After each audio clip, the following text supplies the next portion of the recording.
what is corporate governance? Governance of the corporation, or how do we manage the corporate or organization is covered under corporate governance. Okay, the basis for this concept is based on a report, Cadbury report given in 1992. It also talks about the agency relationship between the shareholders and the management, and then the issues which are related to maximization of the shareholders' wealth is under consideration under this particular concept. So then we've learned about what is the scope of governance, what are the things which are taken care by governance, right? Governance, the definition goes like this: the system by which companies are directed and controlled. So the important points which are considered here are better disclosure for stakeholders. So the information which is required by various stakeholders, it is provided to them. Um, so the information needed is also integrated with the financial statements, and it is included in the annual statement. So one of the objective is to see that the stakeholders are provided with the relevant information so that they can take better decisions. And then it also understands how to manage the risk, and the risk aspect of it is also taken care of.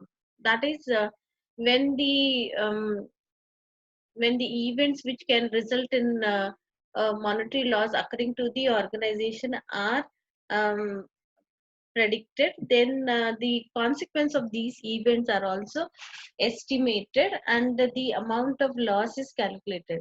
Then when the the risk amount is calculated, it gives them a chance or a scope to um, mitigate the risk, mitigate the loss, and then control it in best possible way. So reduction of perceived risk. Then we see that there is transparency, increased transparency. Instead of manipulating the financial statements or the transactions, there is lot more transparency in case of proper governance. Okay, then the shareholder confidence is also boosted, and that results in more amount of investments getting attracted to the organization.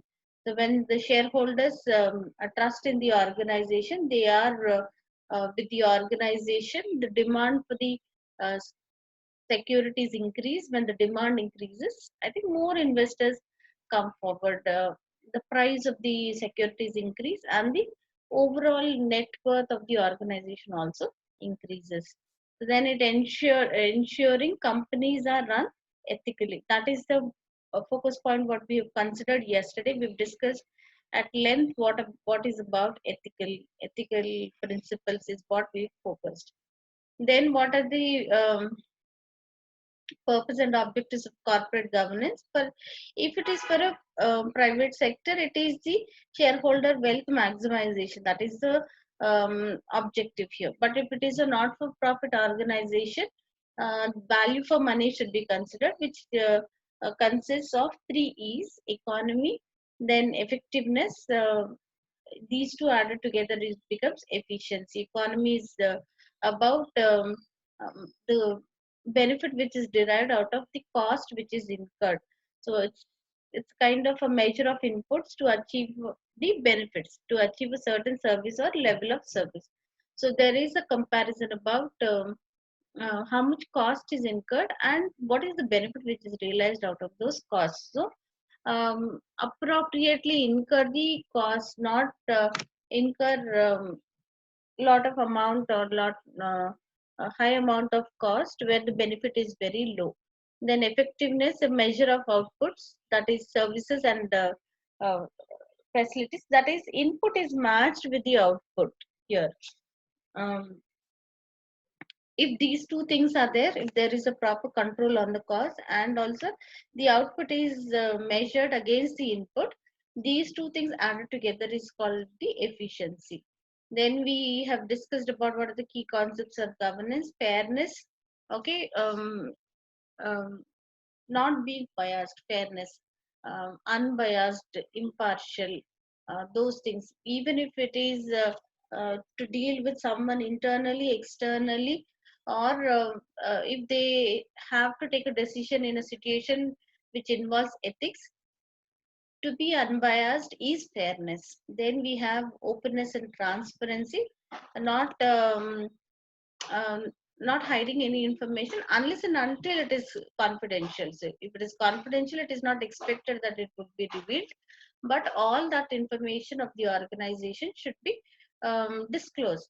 Transparency. Then innovation in every area, so that it can give them a chance or scope to grow. So innovation in all the aspects of the organization. Skepticism is about instead of just accepting whatever comes their way, questioning why and what is very important. Then we see that independence, the people who are there in the managing body, uh, they should be they should take decisions which are independent. Their decision should be independent. They are not influenced by anyone in the organization. Um, the influence of the people who are managing should not be there. Probity and honesty, to be truth and honesty, probity and honesty. Then responsibility, should be able to take the responsibility for their actions. When authority is given, they take decisions, and whatever is the consequence of that, they should take up the responsibility of that. Accountability, all that which they have um, all the decisions which they have taken, and um, they should be willing to give an account of that, or rather we can put it like this. So they are answerable for whatever decisions which they have taken. Then reputation, they should also not affect the reputation of the, not cause any harm to the reputation of the organization, so that also should be taken into consideration. Then judgment, able to take wise decisions, or take decisions uh, which are suitable for the organization, which are best for the organization. Finally, we have integrity. Even if when no one is there to observe them, also in all situations, in all circumstances, they are right in their behavior is integrity. Done. Let's start with the next topic. The next topic is about the impact of technologies on um, CSR. What is CSR? What is CSR?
What does CSR refers to? CSR refers to a firm's obligation to maximize its positive impacts upon stakeholders while minimizing the negative effects. What does it mean? Corporate social responsibility. Just a second. Just a second.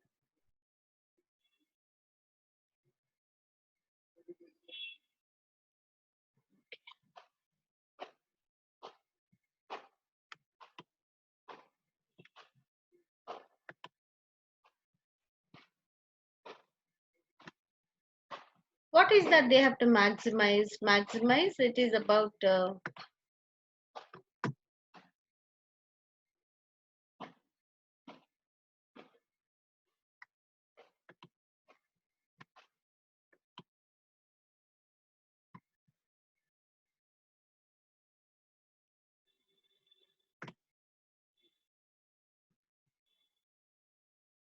positive impacts upon stakeholders while minimizing the negative impacts. What impact are we talking about? What impact are we talking about? What do you understand when they are talking about positive impacts, negative effects?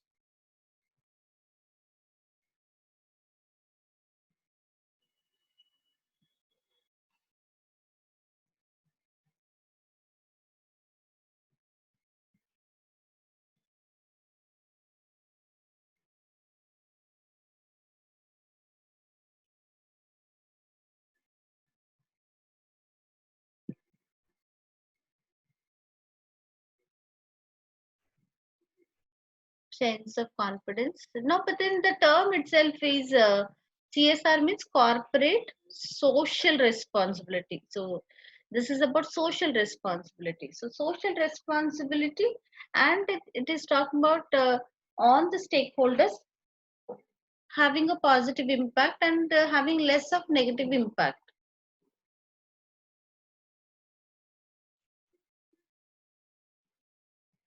So creating a sense of confidence is fine, but then what is the issue which is basically talking discussed about? When we talk about corporate social responsibility, it talks about their obligation towards the society, towards the responsibility which they should be taking towards the society. What responsibility does the corporate have towards the society and the stakeholders of the society? So it is about maximizing their positive impact. So it is not um, all the time maximization of profit, which is the motive of the organization. Now, any business runs with an intention of maximization of their wealth, maximization of profit, or um, to be more precise, it's about maximization of wealth. Is that the only objective a corporate has? Do they only serve one stakeholder, that is shareholders or investors? No, there are various stakeholders of the organization. There are customers, suppliers, government, general public. Okay, there are many stakeholders who are involved in this process. So here corporate social responsibility uh, focuses on the other stakeholders. Okay, and what is their responsibility towards them is discussed under corporate social responsibility. So it talks about maximizing their positive impact on the stakeholders. So one stakeholder is anyway taken care of about the maximization of their wealth. So profit earning is their objective, so they have the objective of earning profit and maximizing this profit. But is it all the while only that thing? No, the corporate also has some other objective to serve the other stakeholders, um, to leave a positive impact on the other stakeholders and minimizing the negative impact it can have on these stakeholders. That is what is about corporate social responsibility. So moving away from the objective of profit maximization, they are also focusing on the other aspects wherein the other stakeholders are involved in. Okay, then what is the impact of technologies on corporate social responsibility?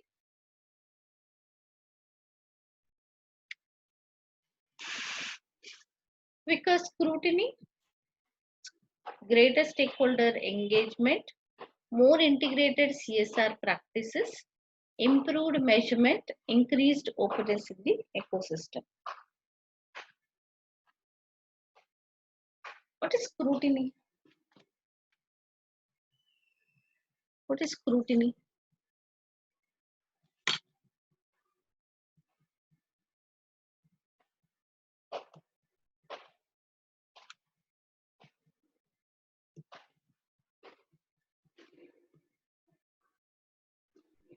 Inspecting.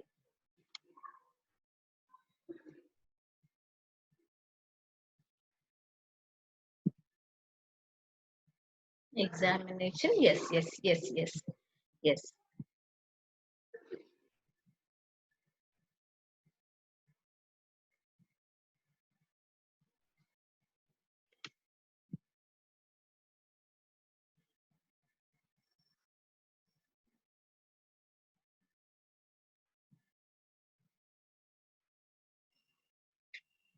Now, since we are talking about the other stakeholders and providing the information to the other stakeholders, um, when in this process of providing information to the stakeholders, the information should be integrated. That is important, because all the information which is required by various stakeholders, instead of having them separated, one objective is to see that they integrate the information which would be required by various stakeholders, and then this information is examined, inspected, whether it is the appropriate information which is true, which is correct.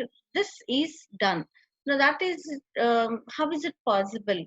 Now for that thing to happen, technological help is taken, because the objective here is talking about having a positive impact, having serving the other stakeholders. Serving the other stakeholders, the first step is they should be provided with the relevant information, the information which is useful for them, so that they will be able to take better decisions with the information.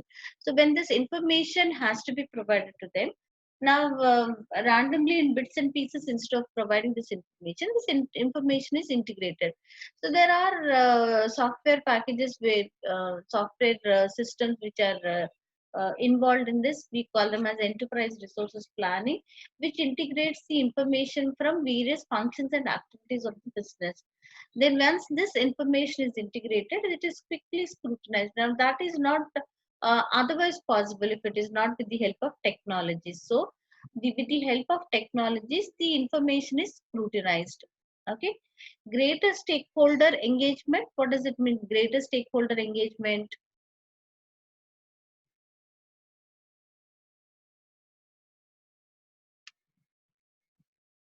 More stakeholders are, I mean, involved in this process. Greater stakeholder engagement. So various stakeholders who would be interested to understand about this information. It can be this information can be reached out to a more number of stakeholders with the help of technology. Now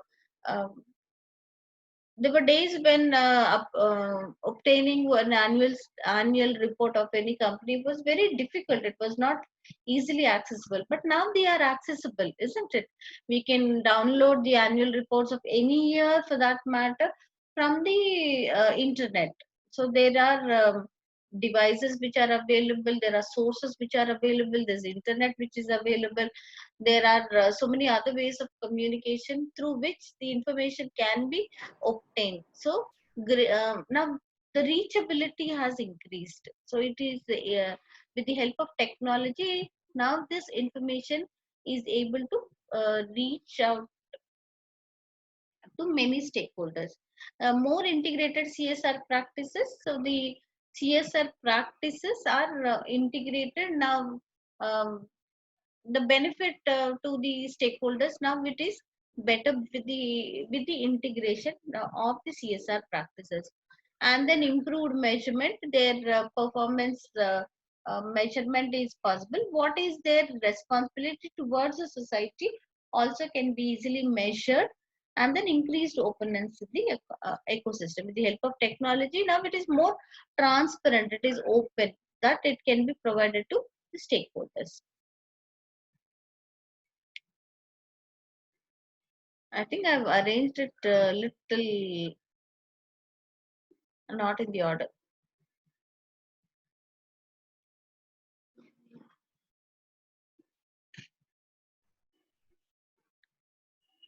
Corporate social responsibility. The slides I have. I think I have not arranged it in appropriate manner. That's what I was wondering. Where did I? Um, The corporate social responsibility concept, let's discuss that and then move to the ethics part of it. So, since we've started with this one, let's start with the corporate social responsibility. What is corporate social responsibility? Is one aspect of business ethics which examines the way in which an organization exceeds the minimum obligations to stakeholders specified through regulation and corporate governance. So, the definition of corporate governance, corporate social response, I'm really sorry, corporate social responsibility talks about one aspect of business ethics. So, CSR is one aspect of business ethics which examines the way in which they are able to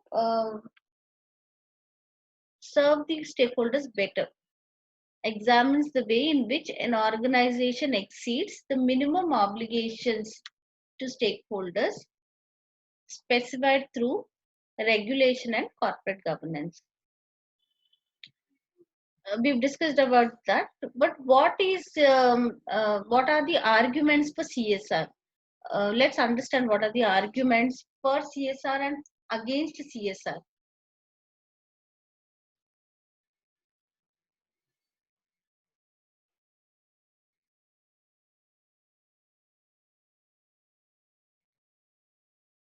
Having good CSR can attract customers. Do you think so? Do you think so? They attract customers. Having good CSR can attract customers. Does it happen? Any example you can quote?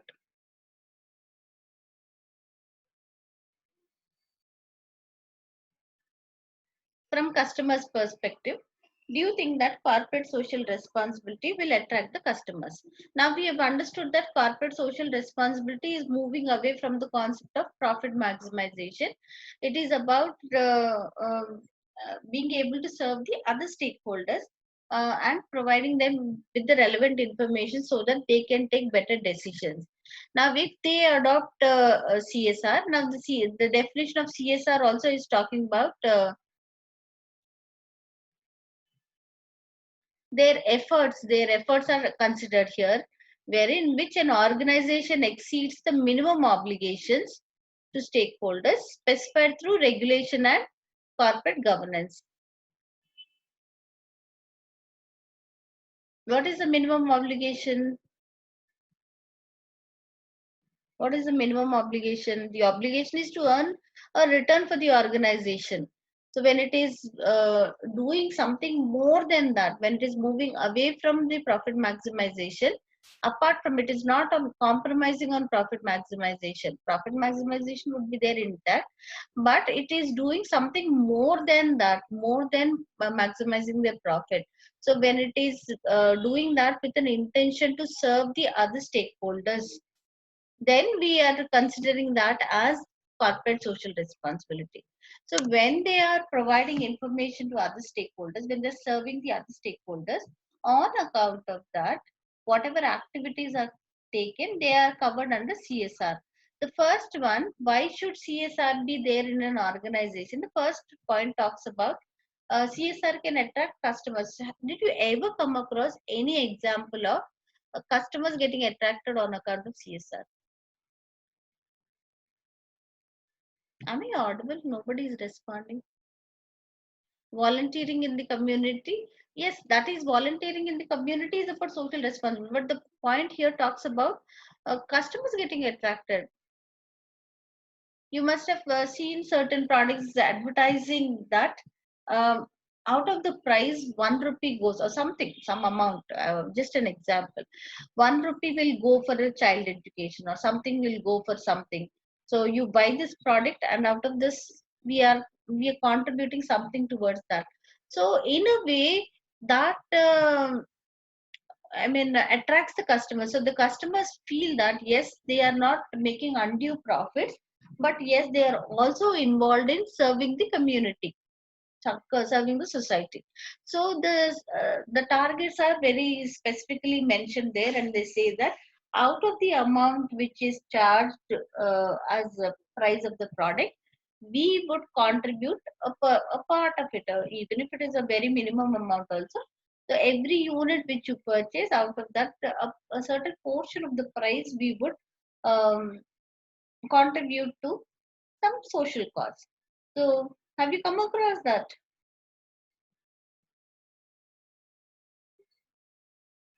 Procter and Gamble says that. Did you ever come across any advertisement like that? That's right, Procter and Gamble, PNG.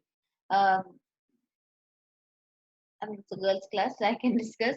The sanitary napkins which you purchase, 1 rupee is donated, something like that. You must have seen these advertisements. Did you?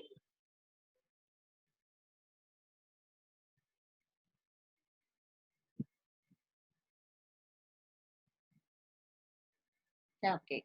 So, when they are involved in corporate social responsibility, customers get attracted. They feel that yes, they are not making only profit; they are also serving the um, society. We see that sometimes the traffic signals or the messages related to traffic signals are painted and placed at the appropriate place by some companies. So we see that companies' logo, companies' activities towards the society, and then yes, the customers get impressed with that. The customers get attracted. They understand that it is not always with the motive of profit that they are running the organization, but yes, they are also involved in some social causes. Therefore, they get attracted. To attract a high caliber of staff, does it happen? Now, off late, I mean, I'm not for any party. I no, absolutely no political party, but I'm just quoting an example. Um, the minute the government said that let's become Atmanirbhar or something like that, ban some countries' products and all. Then people started identifying with certain Indian companies. One of the companies was they felt so. Um, I mean, they took the pride on certain companies and said, yes, these are Indian companies. Car companies, Tata company is the only Indian company which produces everything from India. So, and then, of course, this is a situation, but then uh, being associated with such organization, employees feel privileged. So being associated with Tata company is such a great privilege to the employees. They want to be associated with that. It is not only, it is not always about the salary composition which attracts the employees, but it is these events also. Now some companies are considered to be doing the business ethically. Some of them have name for their quality products which they are producing. So even if it is not the salary or compensation part of it which attracts them, but still they would like to be associated with such companies. So it is a privilege to the employees also. On their part also they feel privileged. So now it also attracts high caliber of staff. Then access to a wider human resource base. Okay. Now they can have, now when they get attracted, the employees get attracted, it gives an access to a wide human resource base. Then save fining or increasing taxes of more polluting businesses. So there are regulatory bodies which keep observing the organizations, and if they if they are involved with any activities which have an impact on the society environment especially, then these regulatory bodies impose taxes or fines on those organizations. So there are certain guidelines which are supposed to be followed. So now when they are doing these the business in an ethical manner, they are involved in serving the society at large. In that case, then they would be avoiding these taxes, fines and taxes, and what are the penalties. Okay, it's form of advertising. They get I mean whatever is the work, um, certain advertisements we see that more they do not talk about their product, they only talk about their activity. Finally, the product is highlighted at the end. So their activity is a form of advertisement. They do not talk about the features of their product, but the company as a unit, as an organization, is involved in some activities that attracts the customer. So it's a kind of advertising. CSR can increase the financial value of the business. The overall value of the business gets increased because here so many stakeholders are getting attracted to the organization. Obviously the profitability also will be improved, there will be impact on the profitability, and that will increase the overall, because many stakeholders would like to be associated with that, like customers, suppliers, then the general public has a great opinion. Government also feels that this is an ethical business, and then from time to time they also may come out with some subsidies or exemptions from certain taxes and all. So in that way, the position, the value of the business improves. So the profitability aspect improves, the value of the business also improves. What is it? What is against CSR? What are the points against CSR? The first and foremost important point against CSR is, see, organization, the businesses are set up with an intention of earning profit. So moving away from that objective of making profit, it makes no sense. It is, yes, their objective should be to earn profit. It is not a not for profit organization that they will be involved in serving the society. So the points which are against CSR very strongly oppose this concept of CSR, wherein they see that why are organizations set up? They are set up with an intention to maximize their profit. So why deviate from that objective of profit maximization is their main point, which they highlight on that. The very essence of it, of an organization, is to maximize their profit. So why should there be a deviation is their main point. Apart from that, there are other things also. Then they feel that it is a time consuming process, resources are wasted, costly affair. All these things are points which are against CSR. It says that increased cost of sourcing materials from ethical sources. Okay. um, Fair trade products or free range eggs, the um, the amount of cost which they are using for CSR um, is lot of it. So that will have an impact on the profitability. Having to turn away business from customers considered to be unethical. So they have to take the decisions about whether any alternative is ethical or unethical. If they find it is unethical, then they will have to turn away from that. That can cause loss to the business. So all the time having that perspective that it is ethical or unethical will cost them at the end of it. Okay. Sometimes certain decisions where they have to take, fine, that may result in loss to the organization. The time is, it's time consuming, the management time that can be taken up by CSR planning and implementation. So it's a time consuming thing. There is a model which is given by Carroll corporate social responsibility model, that is given in the form of a pyramid having four levels. Okay, the economic, legal, ethical, and philanthropic. So we have the explanation about all these four things. Let's look at that. At the bottom, we see that it is the economic.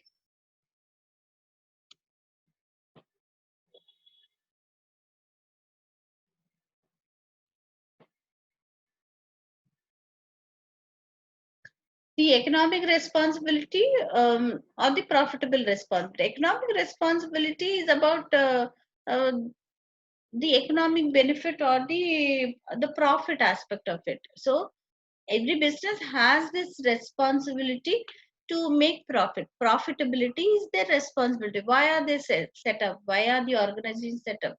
That is to earn profit. Now profit is not only available to the shareholders. Out of the profit, other stakeholders are also benefited out of that. Like anyway, shareholders will enjoy the profits which are available to them. Apart from that, the employees also uh, get benefited out of that. When profits are available, their salary is an operating expense that is anyway will be met. But when there are profits made, employees are paid extra in the form of bonus or some kind of reward. So employees also get benefited out of the profitability. And customers demand quality at a fair price. So the profitability, when it is available, uh, the that can be diverted towards providing better quality products to the customers. So the customers also get benefited because they have available profits, wherein a part of it they can use for producing quality products. So the first responsibility is economic responsibility. Economic responsibility is to make profit. Make profit for whom? Anyway, it is for the shareholders is one thing. But the members of the management, the employees of the organization, they also get benefited because they are paid um, over and above their salary. They are paid certain rewards, some commission, bonus.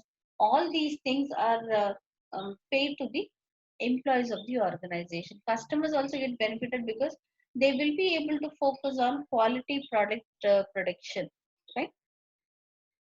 The above that the basic responsibility, they have the legal responsibility. What is the legal responsibility? Talk about legal responsibility to obey the law. The law is a baseline for operating within society. It is an accepted rule book for companies operations. So they have a responsibility to follow the law. That is again very important. Now they being a member of the society, when there are certain principles, guidelines which have to be followed, they have to follow, they have to abide by the rules and regulations so that they set an example to the society. So now they also have a responsibility to follow the rules and regulations which are laid down for them. So the so it is an accepted rule book for companies operations. Then above that they have the ethical responsibility to do the right thing, with all fairness, transparency, openness, unbiased attitude. Okay, this relates to doing what is right, just, and fair. Actions taken in this area provide a reaffirmation of social legitimacy. This is naturally beyond the previous two levels. So above the first two levels, we have ethical responsibility of doing their business in a rightful manner. Okay, fair attitude, right thing, unbiased, transparency, openness. We have looked at various concepts of good corporate governance, key concepts. So all of them apply here. The final thing is philanthropic. Okay, what's philanthropic? Do you know the meaning of it?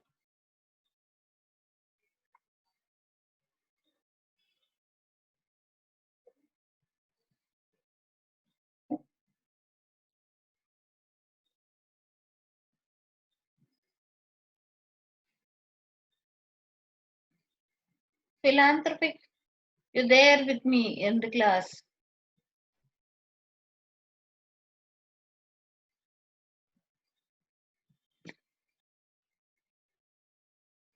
What's the meaning of philanthropic? Anyone there in the class listening to my class? Am I audible? Okay. Do you know the meaning of philanthropy? Philanthropic. Charity, that's right. Okay. Donation, charity, that is philanthropy. So they have a responsible philanthropic responsibility. Okay. Be a good corporate citizen relates to discretionary behavior to improve the lives of others. So doing something to improve the lives of others, um, out of which they may not get any benefit. Okay, it is only giving away something in charity or donating something, if not in the form of money, in form of some service. So that is their the final responsibility, philanthropic responsibility. Okay, charitable donations and recreational facilities, sponsoring the arts and sports events. Okay, when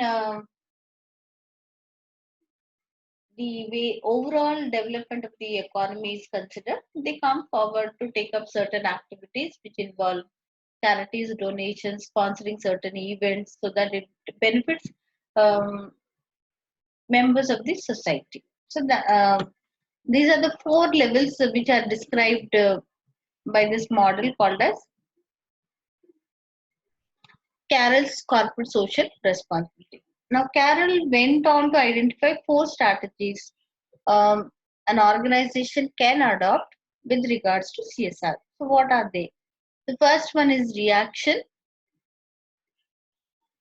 second one is defense, accommodation, and proaction. So, strategies,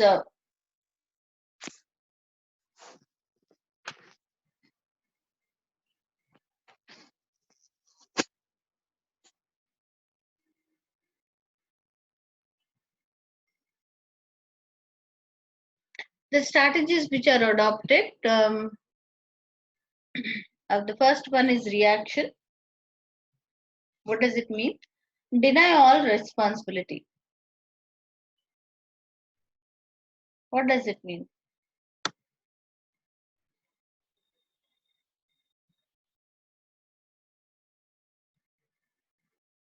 Do not take up any responsibility towards the society, corporate social responsibility. One is reaction, deny all responsibility.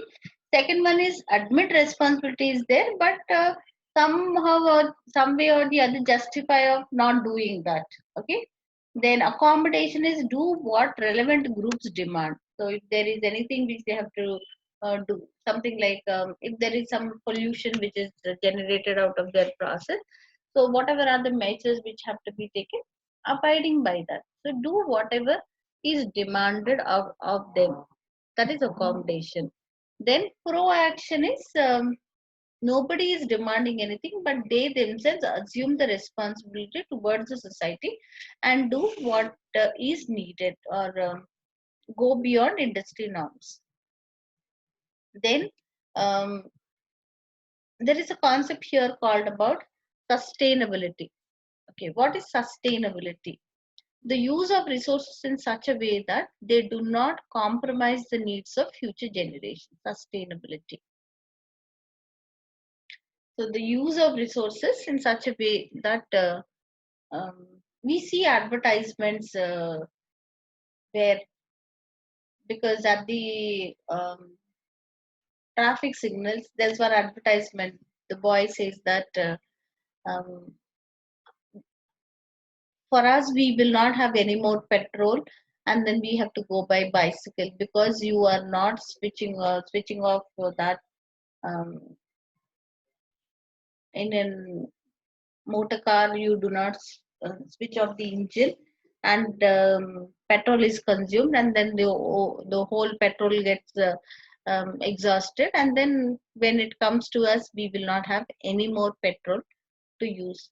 Okay, so greenery part of it also, we see that maybe they do not have any more trees for the next generation, we are using all of them, things like that. So the use of resources in such a way that they do not compromise the needs of future generation is sustainability. Okay, so what are sustainability plans? According to research conducted by CIMA, the key reasons include compliance, reputational risk, cost cutting, and efficiency. Compliance is very, very important in all aspects of the organization. So whether they want to plan it appropriately, when they want to have a control in the organization, want to run the business ethically, in all these aspects, we see that complying with the rules and regulations is very important.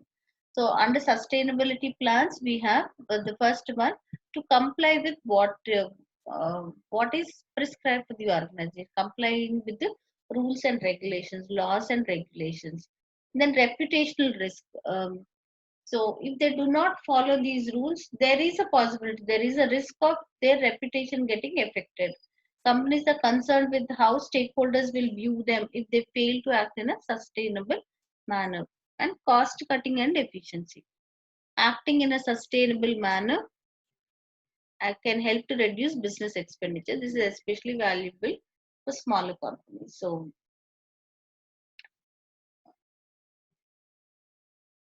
So we see examples in the movies also. They have a note which says that no animal in this while the shooting was going on got harmed, or there was no effect on that. So they are they're highlighting that yes, the actions which they have taken are very safe. Fine.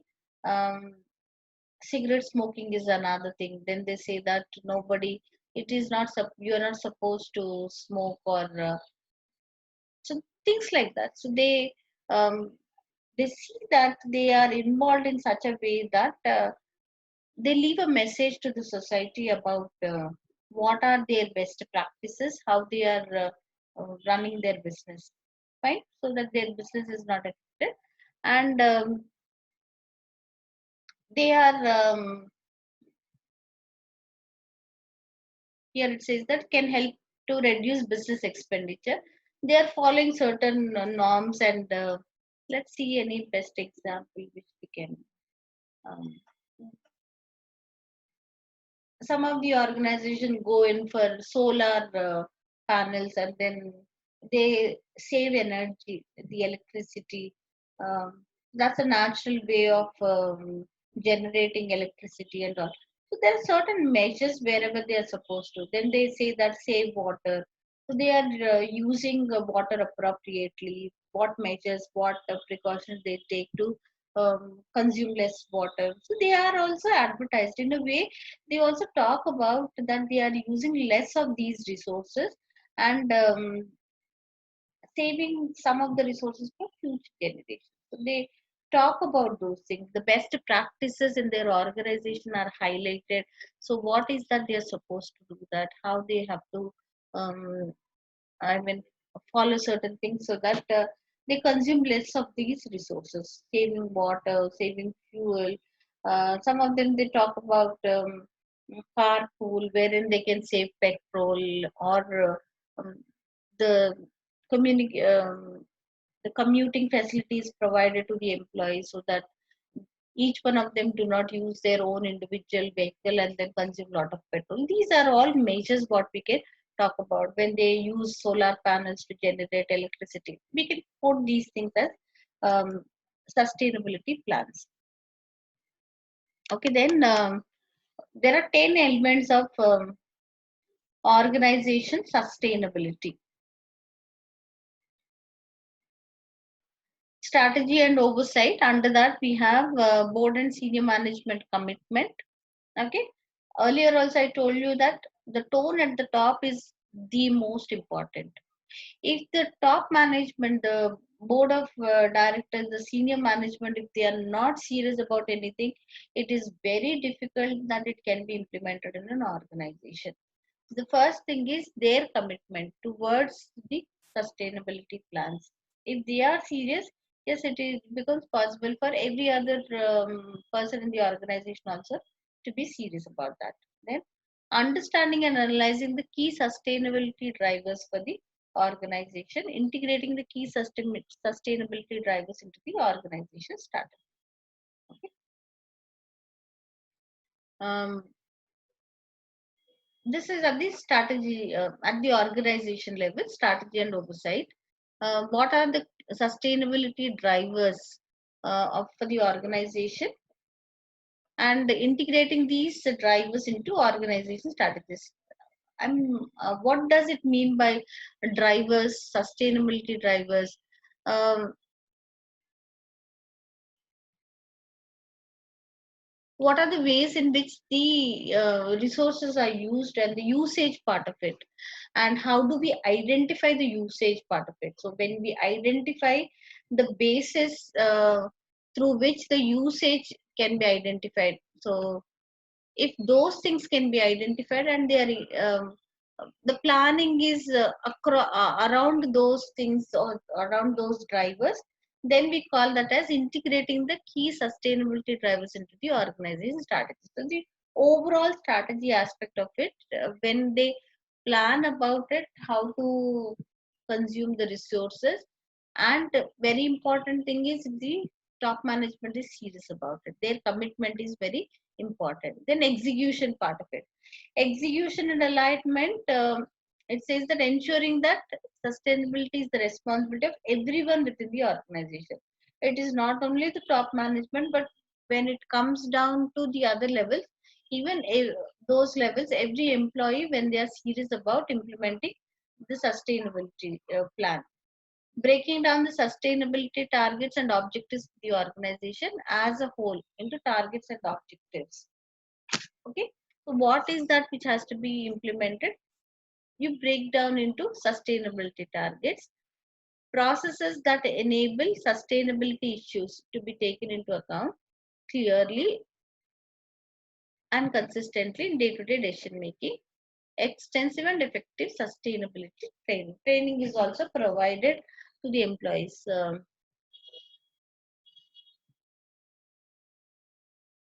Certain aspects of it, certain sessions are conducted for the employees in these corporates to make them understand what is the importance of consuming the resources appropriately. Certain workshops are conducted, training is given to them to um, make them realize the importance of consuming resources appropriately. Then when first one is planning the strategy aspect of it, and then at the management level, planning for the department wise and providing them training and making everyone realize the importance of consuming resources appropriately.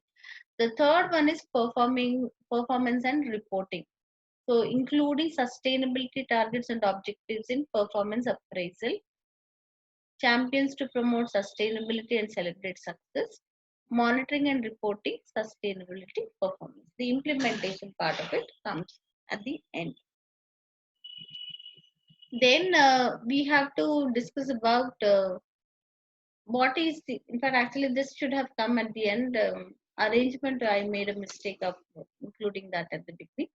Then we have corporate code of ethics. Corporate code of ethics is corporate ethics relate to the application of ethical values to business behavior.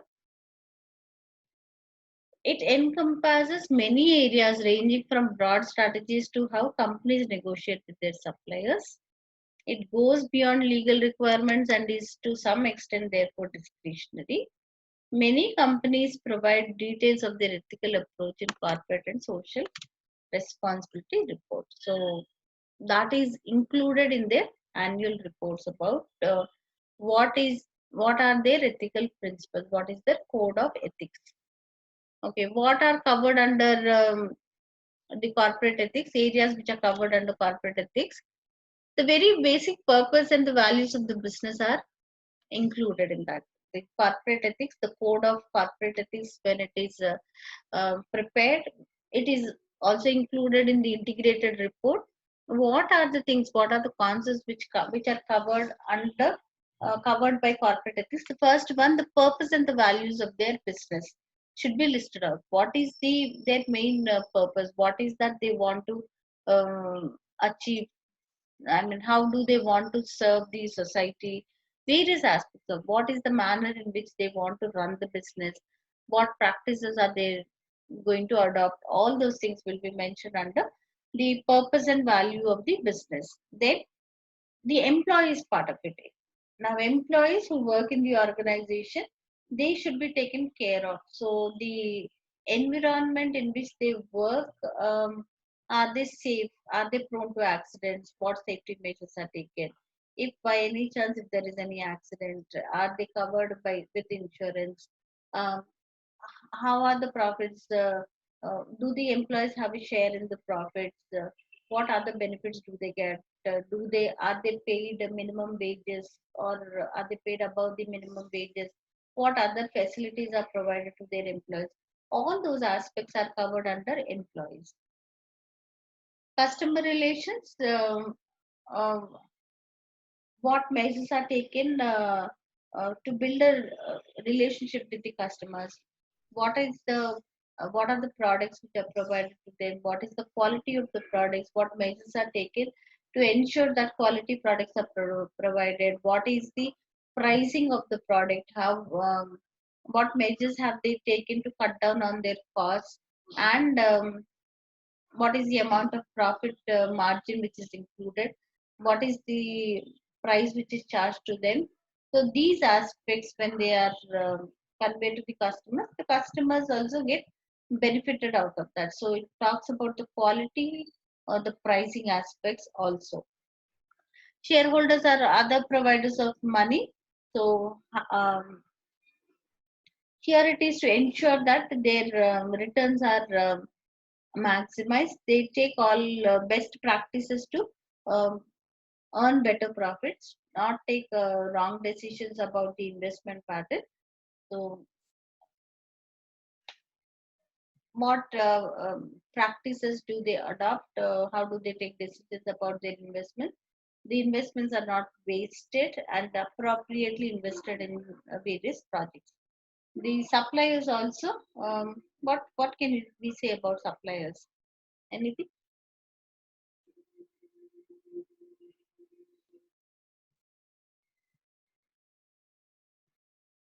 Theory class on online is quite scary, risky, because we do not know who's listening to us, who's not listening to us.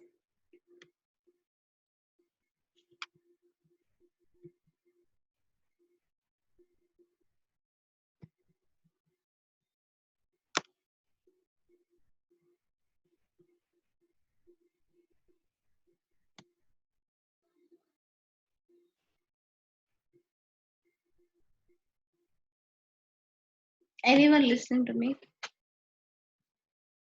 Suppliers talks about having a relationship with the supplier, like customers. Like customers, suppliers also there's a relationship maintained with the suppliers. Suppliers supply the material, so the suppliers have to be selected. So um, selected from a list, group of suppliers, then the requirement should be properly communicated to them regarding the quality, the price aspect of it. And there should not be any, it should be fairly selected, because suppliers are selected from based on the quotations which they present. So there should be fairness in terms of having a relationship with the supplier. Undue favor should not be shown to one or few suppliers. They should not be selected in an unethical manner. In an ethical manner, the right supplier should be selected, and orders should be placed with them. Society or the wider community, what is their responsibility towards them? Provide the information about what are the best practices which they are adopting, um, so that they are provided with the right information to take the better decision. Regarding the ethical stances, there is a model which talks about ethical stances by Johnson, Scholes, and Whittington.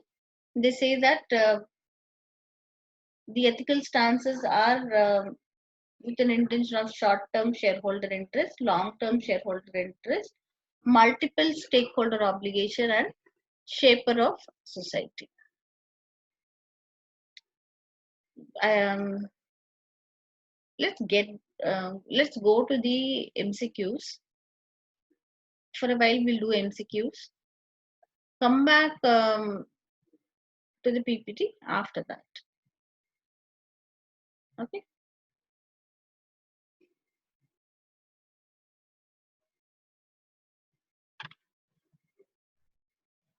Do you remember which question? Which one was the last question we've done yesterday?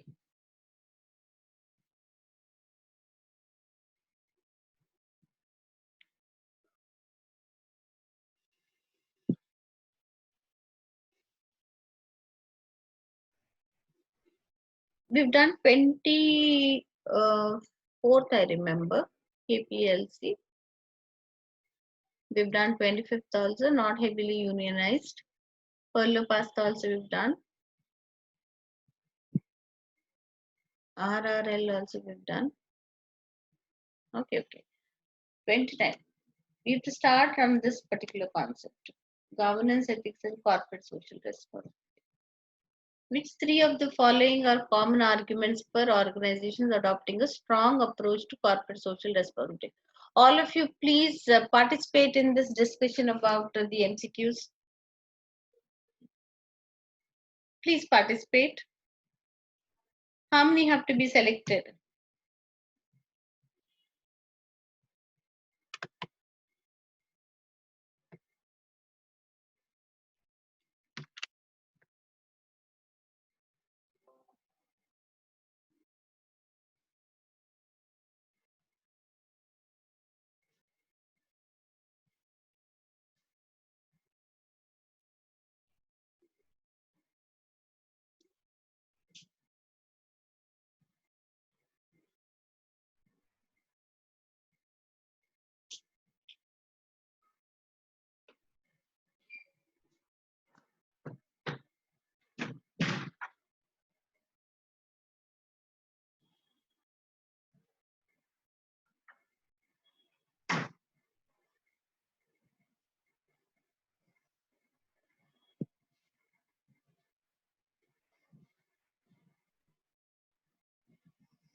C is there. Improved reputation with environmentally conscious customers.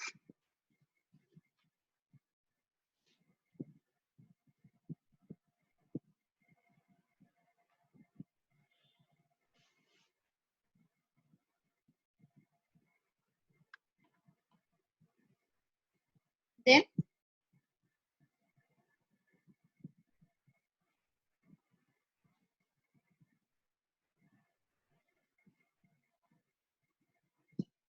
D is there.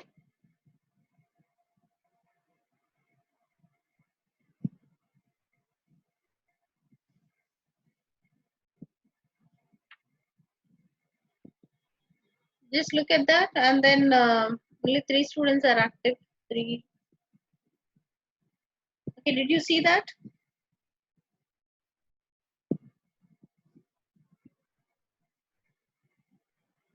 So we have C as one option.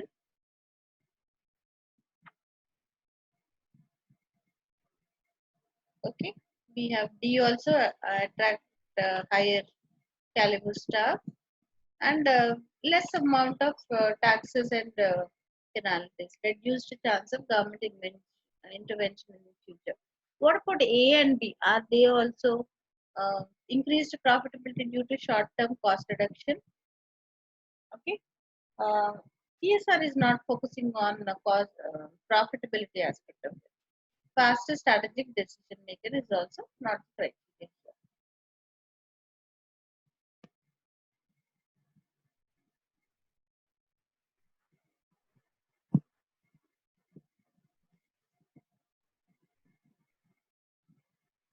31.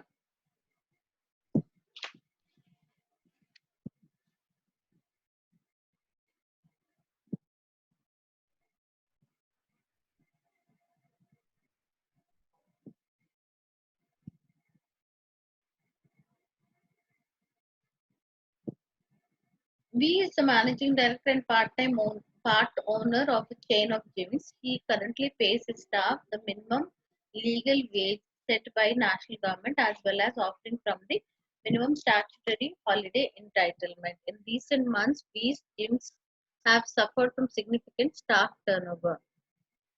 Several key employees have moved to rival gyms and taken a large number of these customers with them. He has decided to adopt a further range of cost cutting exercises in response to this.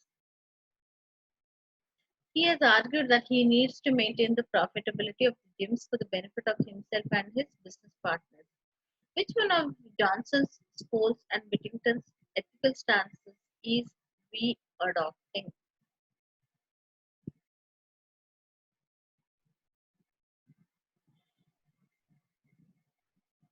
is a short-term, long-term, multiple stakeholder shaper of society. There are only 3 points, no? And this ethical stances model given by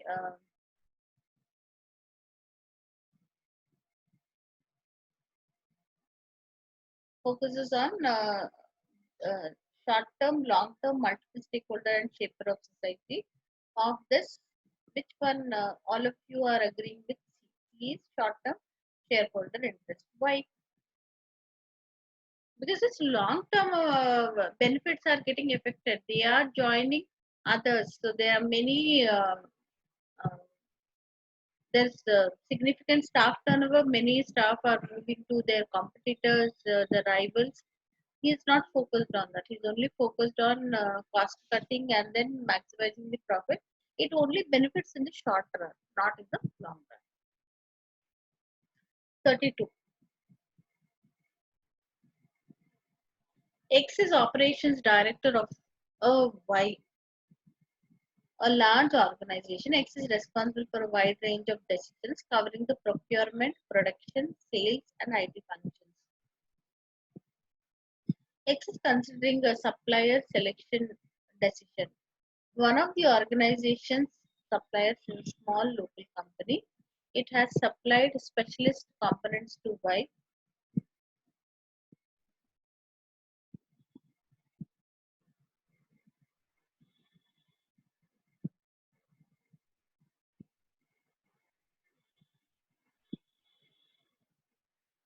It has supplied specialist components to Y for many years and has always delivered on time and to a high level of quality.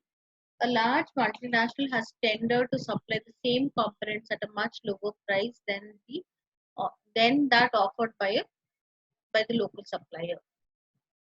He knows that the local supplier may go out of business if he decides to buy from the multinational. He X decides to buy from the local supplier, justifying his decision on the grounds that while the multinational can supply more cheaply, delivery of the components from the multinational would increase the carbon footprint of Y.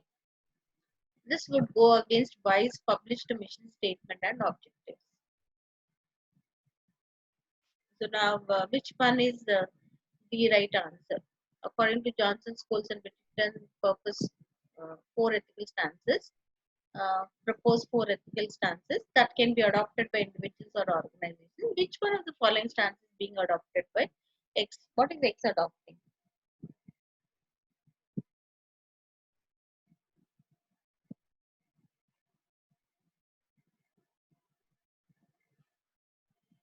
Short term, long term, multiple stakeholder, or shaper of society?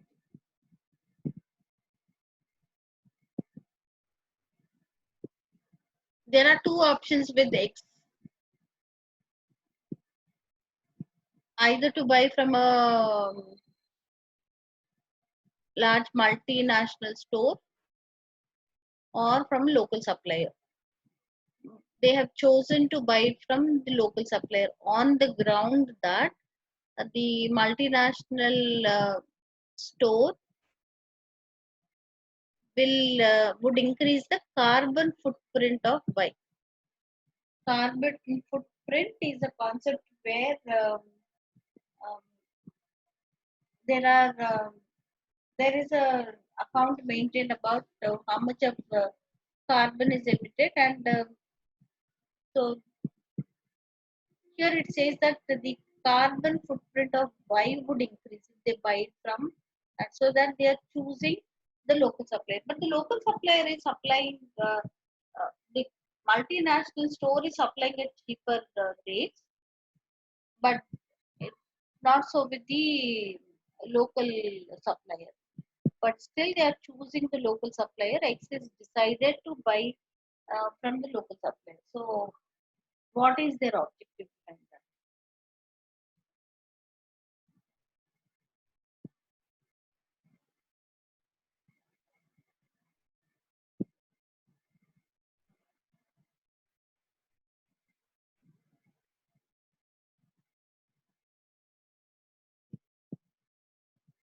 I got two answers.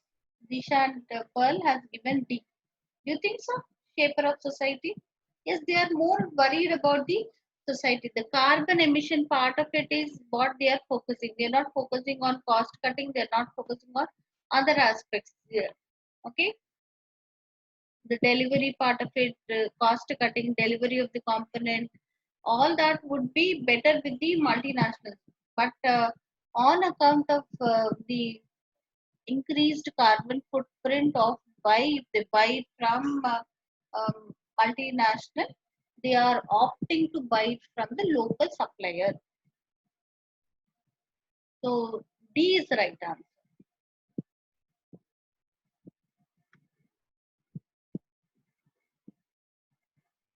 33rd question.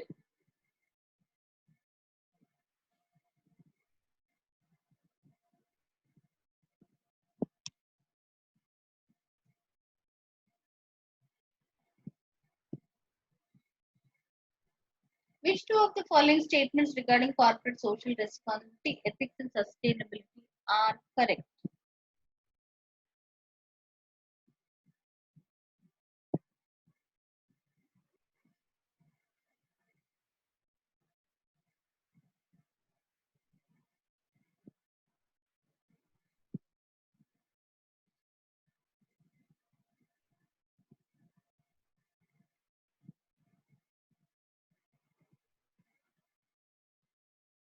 How many should be selected? Two should be selected. Which two? C and D. Management accounts. Content.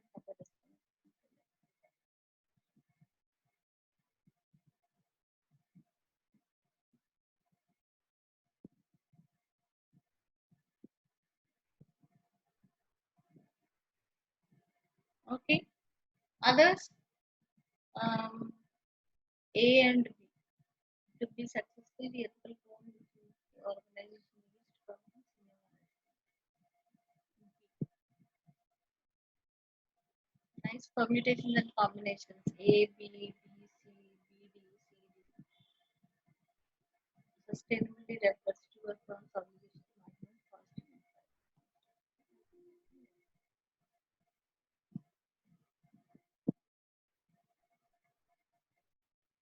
Let's justify each one. A is correct.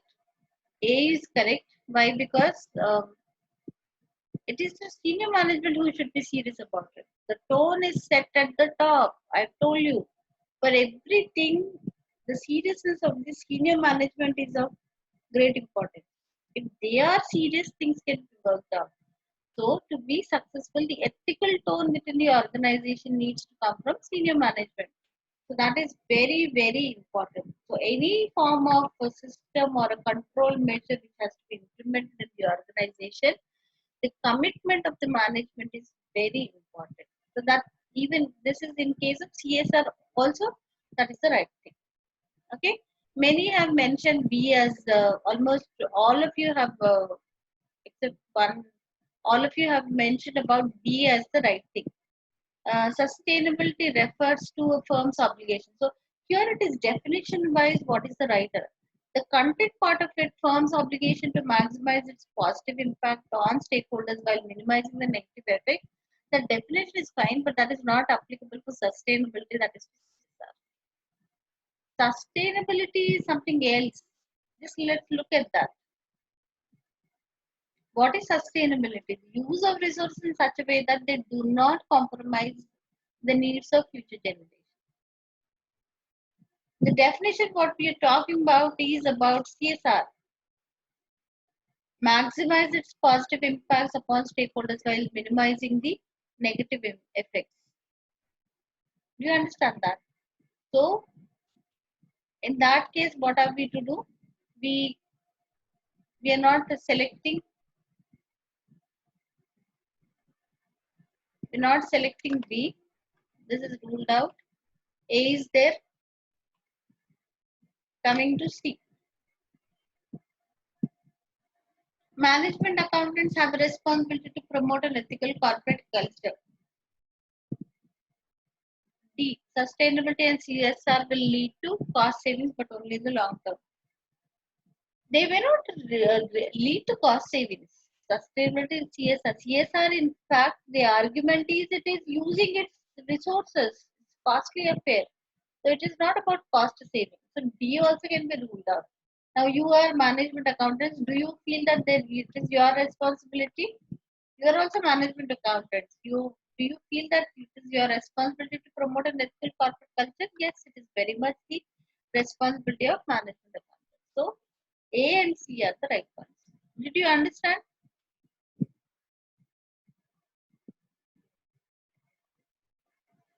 So conceptual clarity is very, very important. The term sustainable, apart from that, all the other thing is correct. So when that is correct, then you may get carried away by selecting B. That's why almost everyone has chosen B.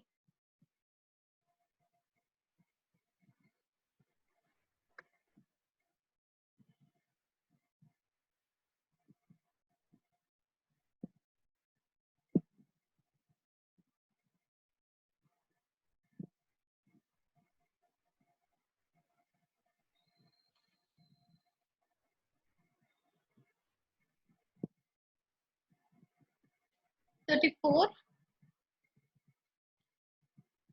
H operates a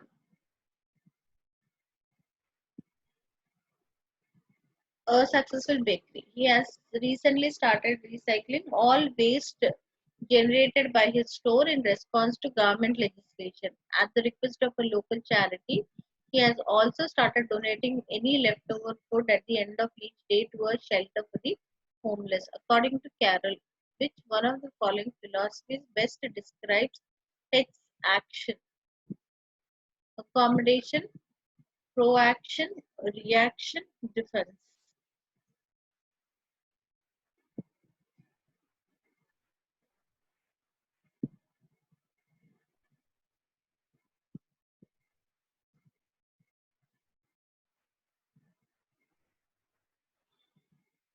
Maybe we need to look at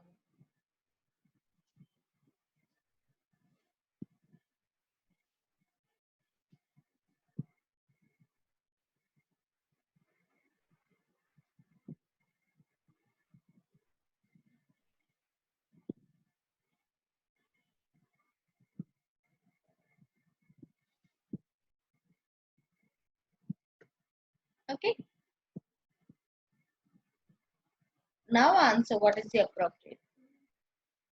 So we got one answer as A, another answer as B. A is accommodation, B is proaction. Proaction is when it is not needed, um, but still taking up the responsibility is proaction before it is required. Accommodation is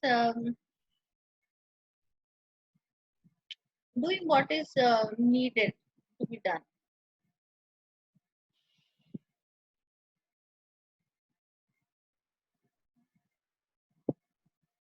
There's a confusion between A and B. What happened? Initially, the response was very nice, and then now only 2 to 3 students only are responding. It's a simple question, no?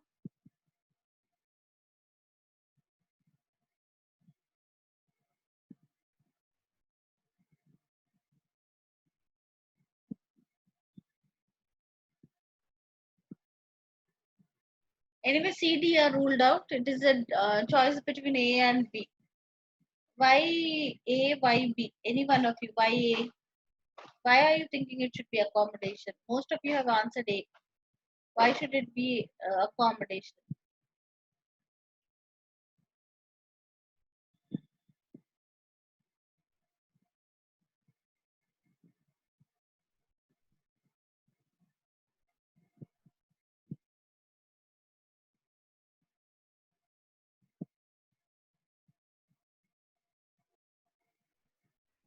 Shweta has given B. Why do you think it is proaction? What does proaction talk about? Proaction talks about go beyond industry norms. Are they going beyond industry norms? It is a food industry. Fine. It's a food industry. And they are distributing that leftover food. So it is not going beyond industry norms. Industry norms. See, it's a food industry. They are not going anything. So on the request of someone, they are do what relevant groups demand. Do what relevant groups demand. Here there is some request at the request of a local charity.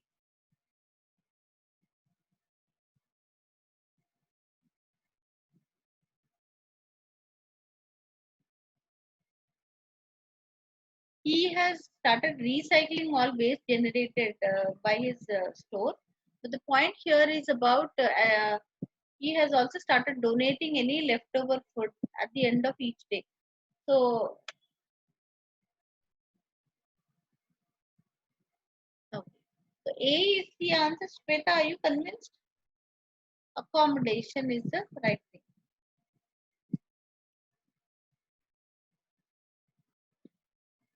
35. Which three of the following are included with Carroll's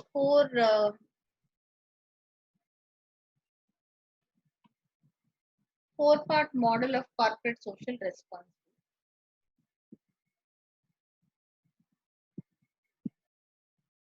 Easy. Down we have in the pyramid. The bottom we have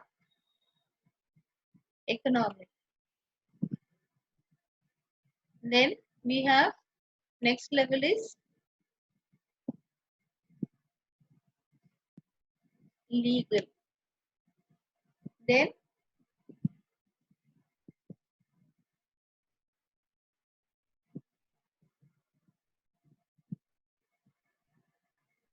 C, D, E. Economical is there. Legal is there. The third level is ethical. The fourth level is philanthropic. This is ethical. This is economic.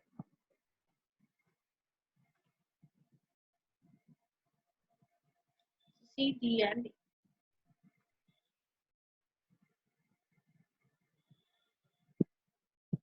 $36.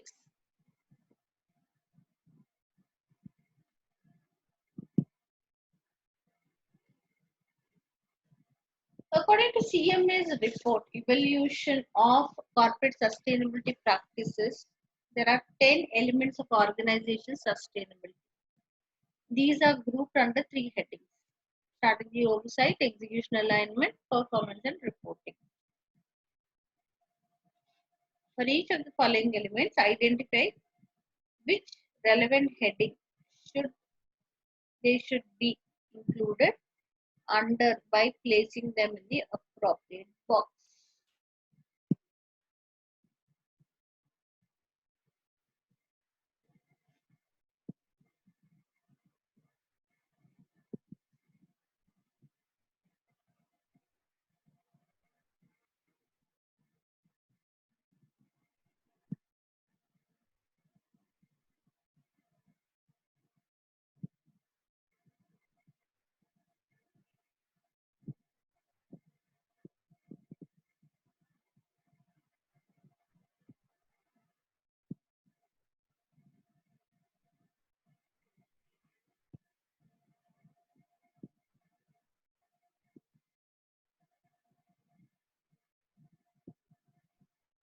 Board and senior management commitment, where will it come?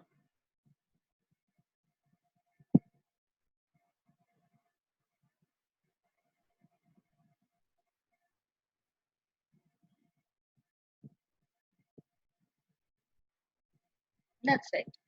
So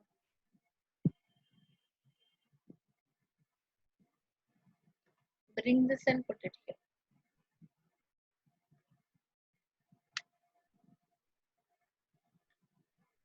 Champions to promote sustainability and celebrate success. Once let's look at the slide. I think it'll be uh, clearer for you.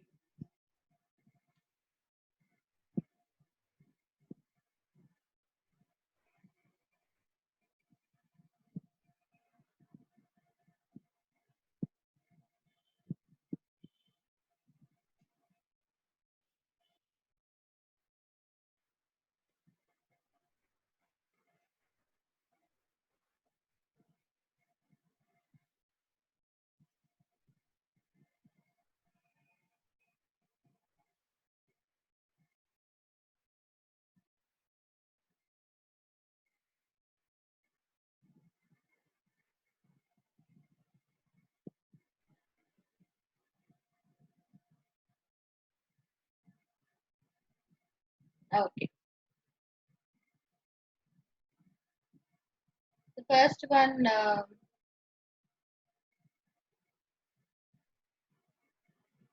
comes here.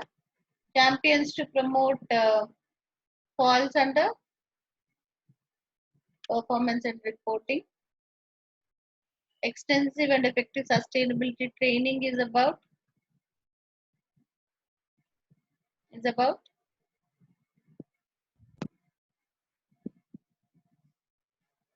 execution and alignment. That's right. Then ensuring sustainability is the responsibility of everyone within the organization.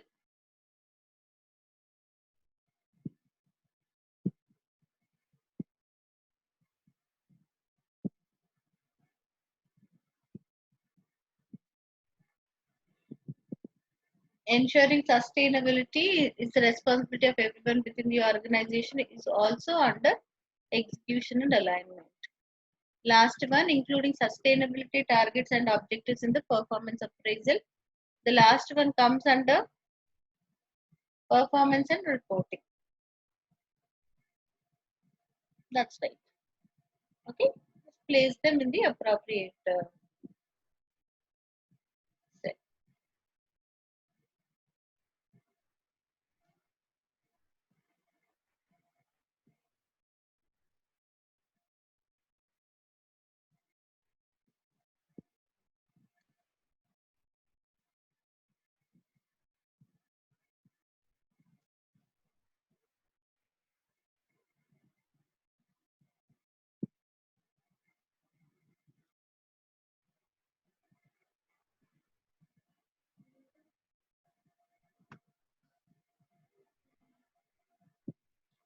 J is a CIMA member and financial controller of X, a large company manufacturing military equipment.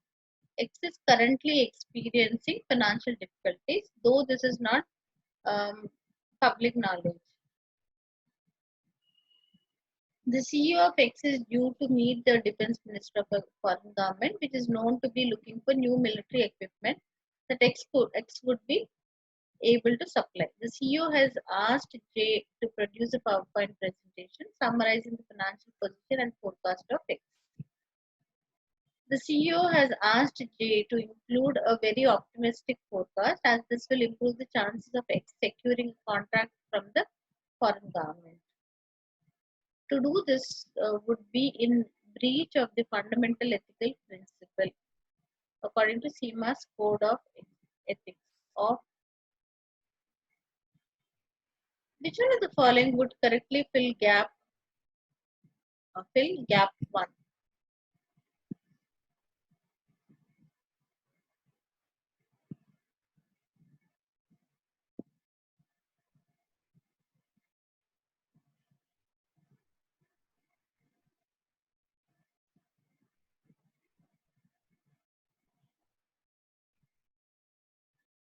A PowerPoint presentation has to be prepared summarizing the financial position and forecast of X. The CEO has asked J to include a very optimistic forecast, not the real picture, but optimistic forecast, as this will improve the chance of X securing a contract from the foreign government. To secure a contract from the foreign government, they want to project a better picture of their organization. So, optimistic forecast is what should be included. That is what is their expectation. Is the expectation of the CEO. Objectivity, integrity, confidentiality, professional competence. B, even if no one's observing, even if it doesn't get projected also, if it's not highlighted also, they are supposed to do the right thing is integrity. So doing the right thing even if no one is observing them in all situations. So integrity is the right.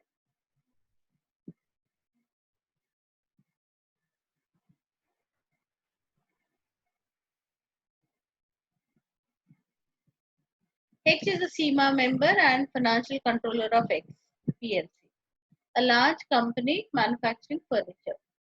X PLC is currently looking for a new supplier of printed fabrics. These three suppliers are being considered one of which is Y Limited. Y Limited is owned by Z, an old school friend of H.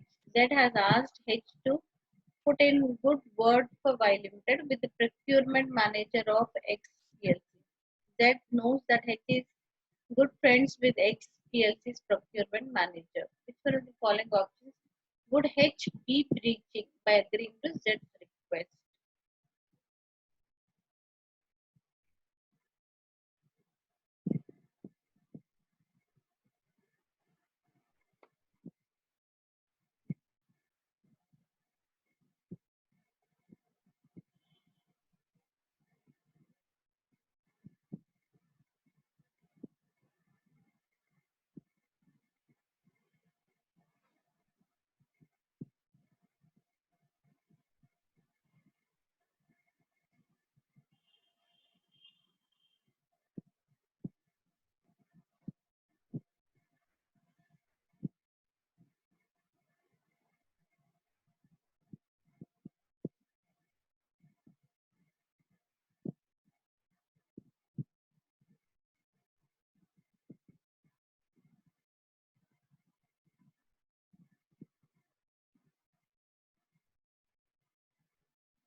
Why, Disha?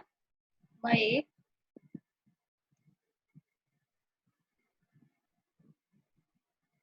The situation is three suppliers are being considered, one of which Y Limited.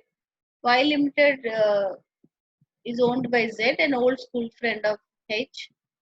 X has asked H to put in good word for Y Limited with the procurement manager of X PLC. So the decision is kind of dependent on a personal acquaintance, isn't it? So it is not, the decisions are not independent. Independence is not there, which is also called as objectivity. So that is the point here. So objectivity, Disha is right in choosing A. A is the right answer. Objectivity is the right answer because it is some kind of impact is there on the decision.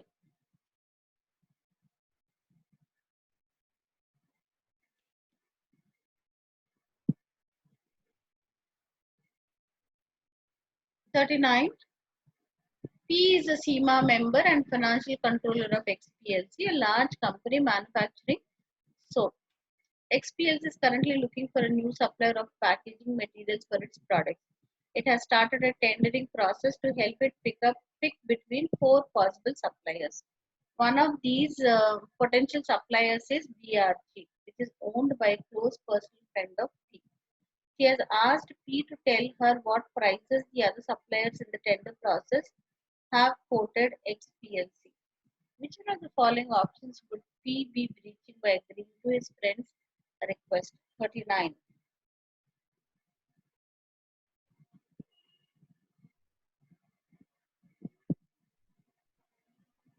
Professional competence. Professional competence means um, what does professional competence means is upgrading their skill set to perform their duties is called as professional competence. To be competent to perform their duties. So when it is needed for them to upgrade their knowledge and skill set, they should be doing that is professional competence.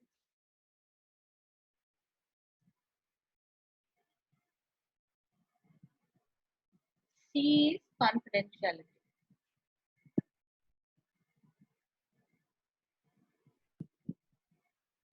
She has asked P to tell her what prices of other suppliers in the tender process have quoted. That is confidentiality. That is the issue here about confidentiality. C is the right answer.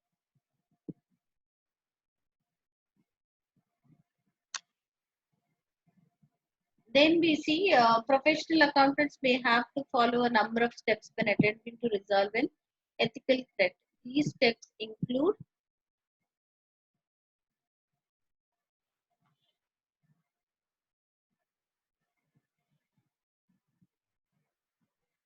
you have to mention the order.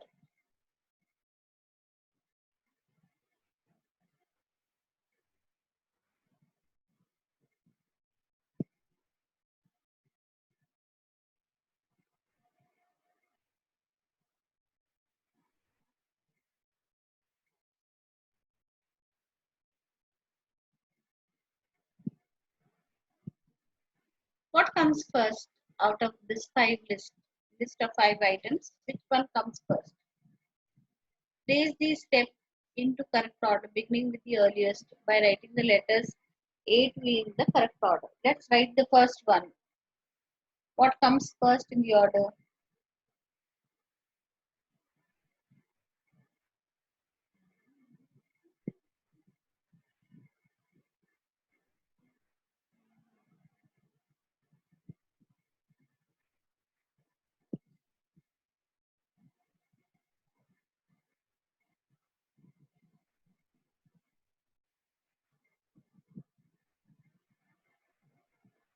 They are attempting to resolve an ethical threat. So, what is the ethical issue is first they have to identify. So, they should start with B. That's the first point. That's right. B is the first one. After B,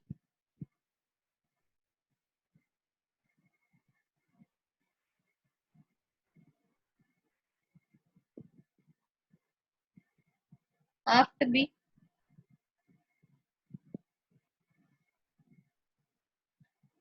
Shweta says D. D is refer to relevant fundamental principles. Okay? Yes. Refer to the relevant fundamental principles. After referring to the fundamental principles, then what should they do? What are they? What is their stance in such situation? They also have to follow their internal procedures. That also has to be followed. So follow C. After that, then we are left with A and D. What is the order? A is the next one. Finally, if things do not work out, withdrawing from the engagement. So A, and then finally we have E. This is the right order. 41. Which three of the following are valid reasons for disclosing commercially sensitive information to a third party which would not breach the ethical principle of confidentiality? I mean, which three reasons justify disclosing the information? Select any three.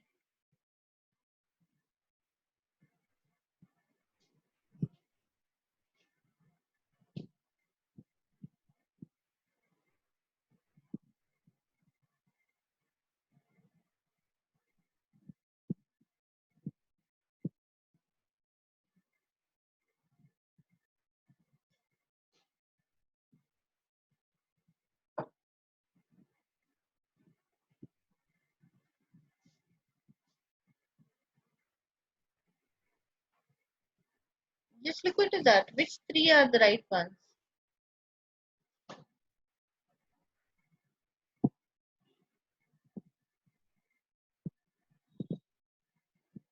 You give the answer for this one, take a 5 minutes break after that, and then come back because at a stretch for 3 hours.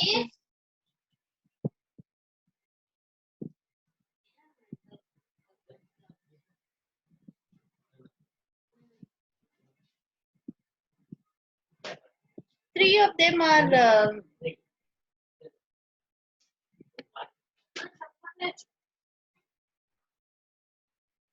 three are correct.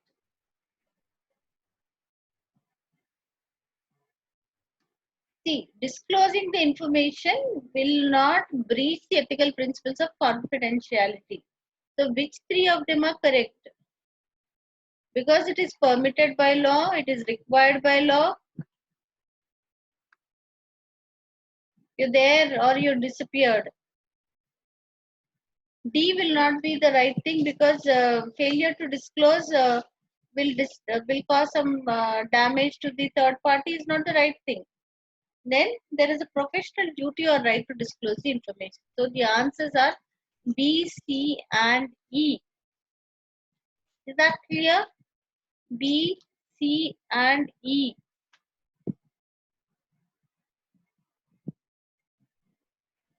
Okay. Just take a 5 minutes break. Now it's 11:15. Uh, we'll start again at 11:20. So a 5 minutes break. It's 3 hours for a theory class is too long a period. So just take a 5 minutes break and then come back. 11:20 will continue. Okay.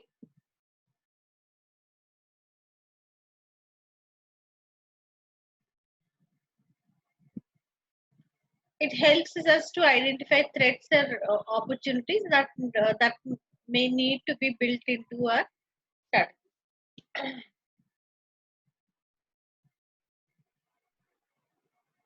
Now, SWOT analysis is a topic you will discuss much in detail about SWOT analysis a little later. But then the first two talk about the internal factors, and the other two, the last two, talk about the external factors. So external factors, the opportunities and threats are present in the external environment. So what are the opportunities which they can explore to maximize their profit? What are the risks or threats which are present in the external environment? So when the external environment is analyzed, it helps to identify threats or opportunities that may need to be built into our strategy. So those things also have to be taken into consideration. Initial class, we have understood that when a strategy is framed, strategy has to be framed by taking into consideration the internal factors, external factors, and stakeholders. Now, these things have to be considered, and then only the feasibility is checked, and based on that, the strategy is framed, isn't it? So, when the external factors have to be considered, so the opportunities and threats which are there, the possibilities of they exploring and maximizing their profit, and the risks which are present in the environment have to be identified. So it helps them to identify threats or opportunities that may need to be built into the strategies. Then we see allows us to assess our competition and understand how to uh, outcompete them. So understand uh, the competitors, the other peers in the environment, and understand the severity of competition. What strategies the competitors are adopting, and how to compete with them. So whatever are their strategies, maybe they are working out on offering at a low price. Maybe they have worked out on cutting down their costs so that it becomes possible for them. Or every now and then they come out with a new feature added to their product. Or what is that they are doing? Um, what is their pricing strategy policy? Do they extend credit period to them? So there are various strategies of the competitors. So when they understand their competitors, their competition, their competitive position, it helps them to face the competition in the appropriate manner and outcompete their competitors. Then when the external factors are analyzed, to face that external factors, do they have their strengths and weaknesses? Do they have their ability, those uh, features to face the external environment? It says enables us to understand our strengths and weaknesses. Are they in a position to face the external complex external analysis? Okay, helps us to understand stakeholders and meet them. So once it is understood, then it is also possible to understand the stakeholders' needs and meet them.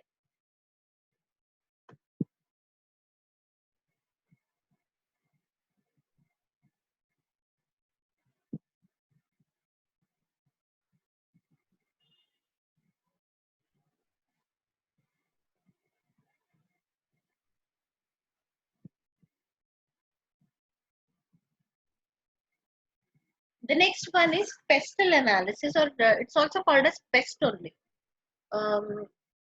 The short form is in the form of PEST. Expanded, extended version is pestle. Whether it is pest or pestle, it means the same.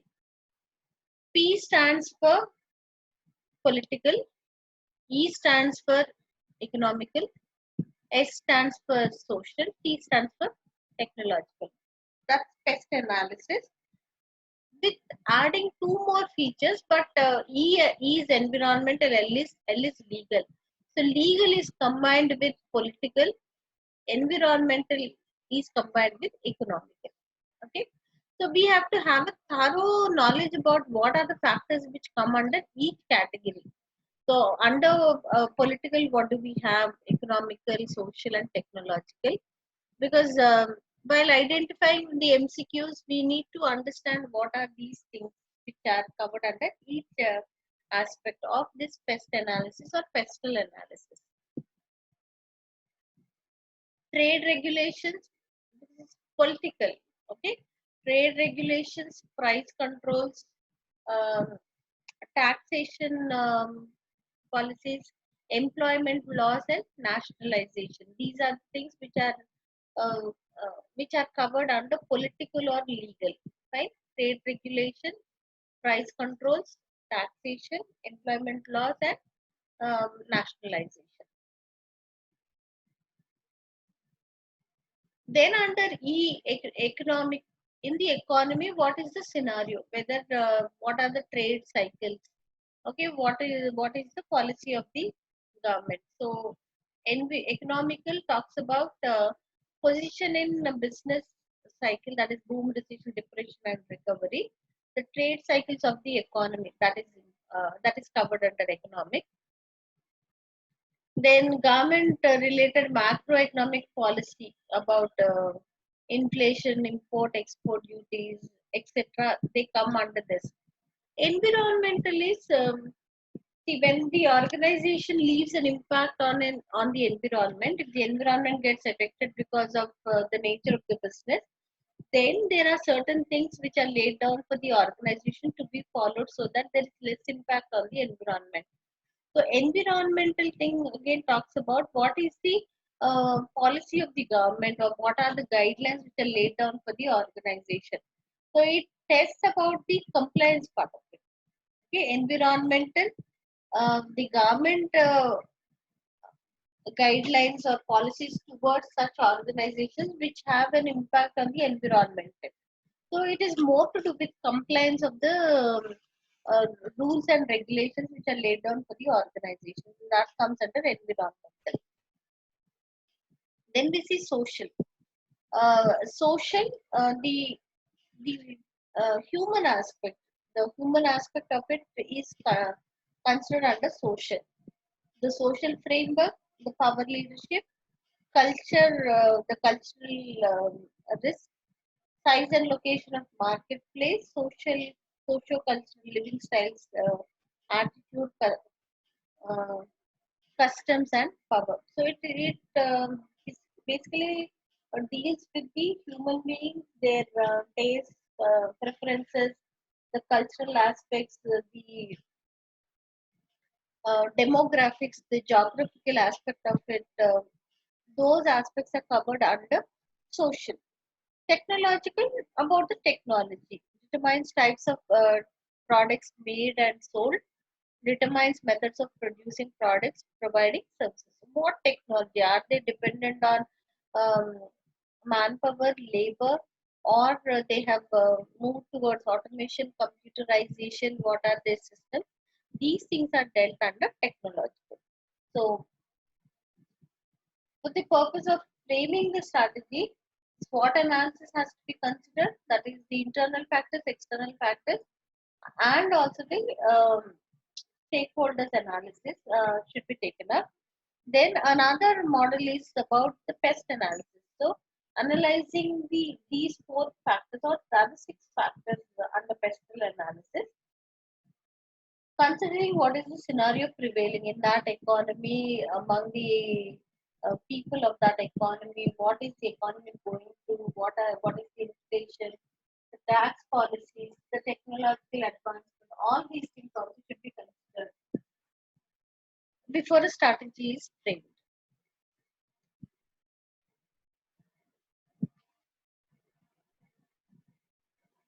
Okay. The pestle application talks about useful to generate ideas for a position analysis, identifying opportunities and threats. It analyzes the general business environment, particularly good at identifying whether a market is growing, declining, and why. Likewise, can identify triggers of change, risk issues. This can be pestle analysis can be applied so that they can have a better understanding of the environment. They can understand uh, what strategy to adopt, what are the risks which are prevailing, in general, understand what is happening in the environment. Another model which is given by Michael Porter is called as Porter's Five Forces. Porter's Five Forces model.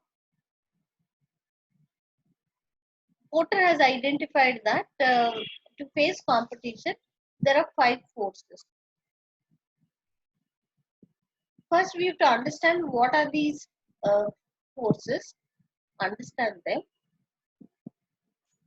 When we understand what these forces are, we should understand the severity of it or severity applicable to a particular situation, or can we rule out them and then see that it is not a threat actually to the organization in terms of that particular force. But let's first understand what are the five forces. That's very important. Let's understand what are the five forces.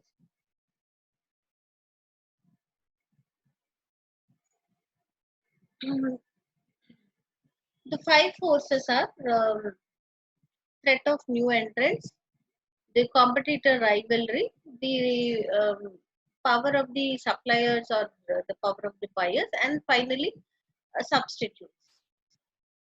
Now, each one of them we have to understand uh, whether it is actually a threat or not. In that aspect, we are looking at that. When a business, when an organization is established, the organization, when it is running its business, it has a threat from these five different forces. The first one talks about a new entrant. When a new entrant enters into the industry, into the market, there is a threat of the customers moving towards the new entrant or towards the products of the new entrant, products or services of the new entrant. So when that happens, their market share will get affected and the profitability gets affected. So if a new entrant, if a new business enters into the market, there is a risk of the customers moving to the new entrant, new business on account of whatever is the uh, reason. Either it is on account of the price or the quality, the advancement of the product. There is a possibility of the customers moving to the new business. But is it so simple that new entrants can enter into the market? That has to be first analyzed. It all depends on whether there are entry and exit barriers for new businesses to enter into the market.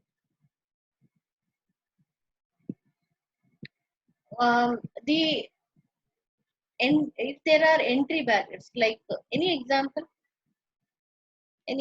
of entry barrier?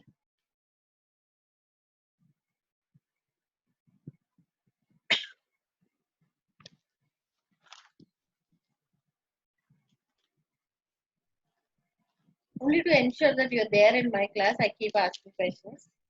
Any example of an entry barrier?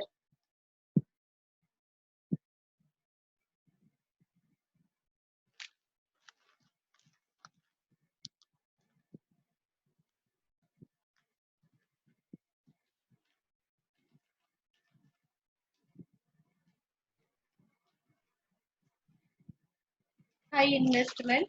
That is the That is not a barrier, or take it as high investment.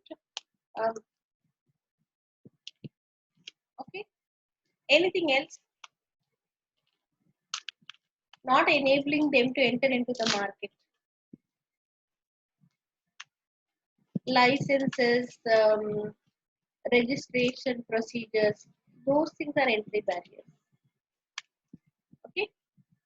If there is a formality which has to be fulfilled, copyright is not in terms of entering into a new market. It is about the use of a um, particular technology or a concept. That is copyright. Here, entering into the industry or market to establish their business, they have to go through the licensing registration process. That can demotivate someone from entering into that. The procedure is uh, quite lengthy, tedious, or something like that. Then in that case, they may not enter into that. That's why government from time to time announces that we have um, relaxed the registration policy. So the Indian government also has the concept of LPG itself talks about enabling the entities to start their own business with less procedure in terms of the registration and licensing. Okay, so it all depends on what are the entry barriers. So if it is so easy to enter into a particular market and exit out of the market, then new entrants are very much a threat. If that is not the case, it is not so much of a threat. Just give me 1 minute.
If the procedure is relaxed, then the threat is very high. If the procedure is quite complicated and lengthy procedure, maybe entities do not come forward to start their start producing their product and selling the product in those markets. So it all depends on that. From time to time, we also see that government encourages certain types of business units. They announce subsidies to if they start these business units. So what is the role of government also will decide whether new entrants can become a threat. If there is subsidy given, if they are motivated, if the loans are provided to the entrepreneurs, then they come forward and start their businesses, and um, then in such situation, the new entrants can become threat to the existing entities. In all the situations, we have a concept called as switching cost. What is switching cost? What does it mean?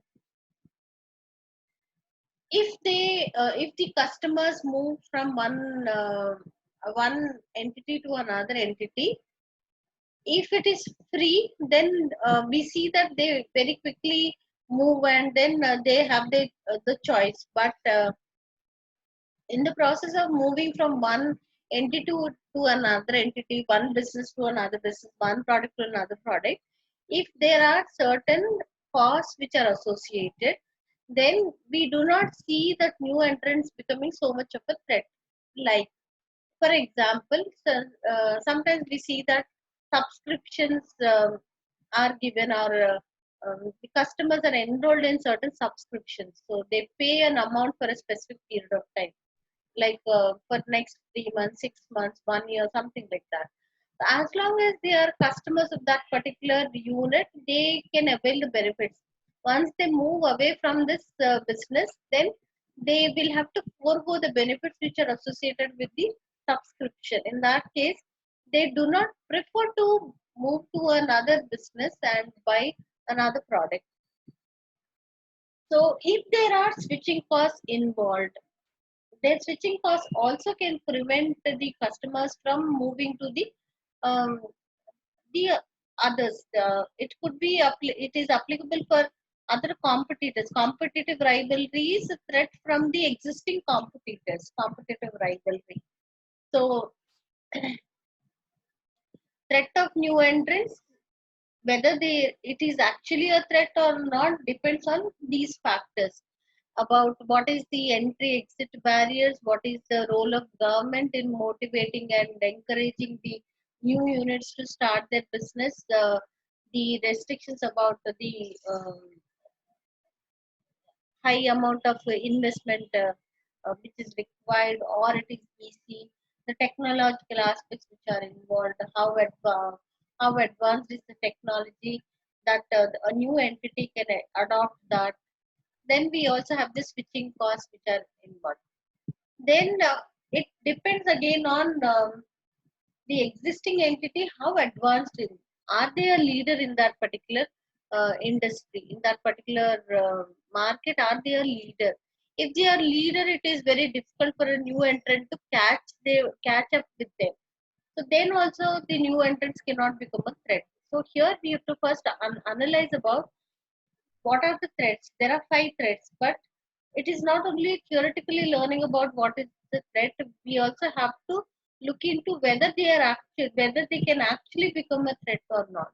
The first one is threat of new entrants. Then we see the threat of the existing competitors.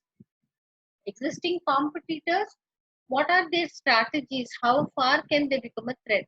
Now, individually, each entity will have their own market share, their customer base. How many of them are buying the products or services from each business? Talks about the market share.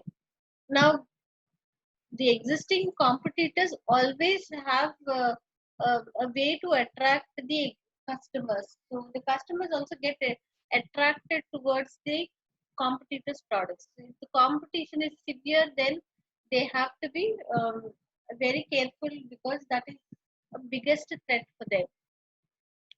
Like I told you about switching cost, if switching costs are applicable, then in that case customers may not move from one competitor to another competitor, one seller to another seller. They do not move so frequently.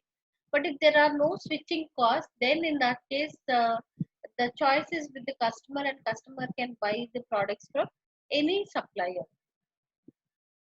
Then what are the strategies which are adopted? So they all the time, if the competition is severe, if there are many competitors, then in that case the selling price is the deciding factor. They have to uh, observe what is the selling price which is prevailing in the market. Many competitors are say there, uh, homogeneous products, many competitors is the perfect competition, many sellers, many buyers are there. In that case, selling price is uniform, almost more or less everybody offers the same price.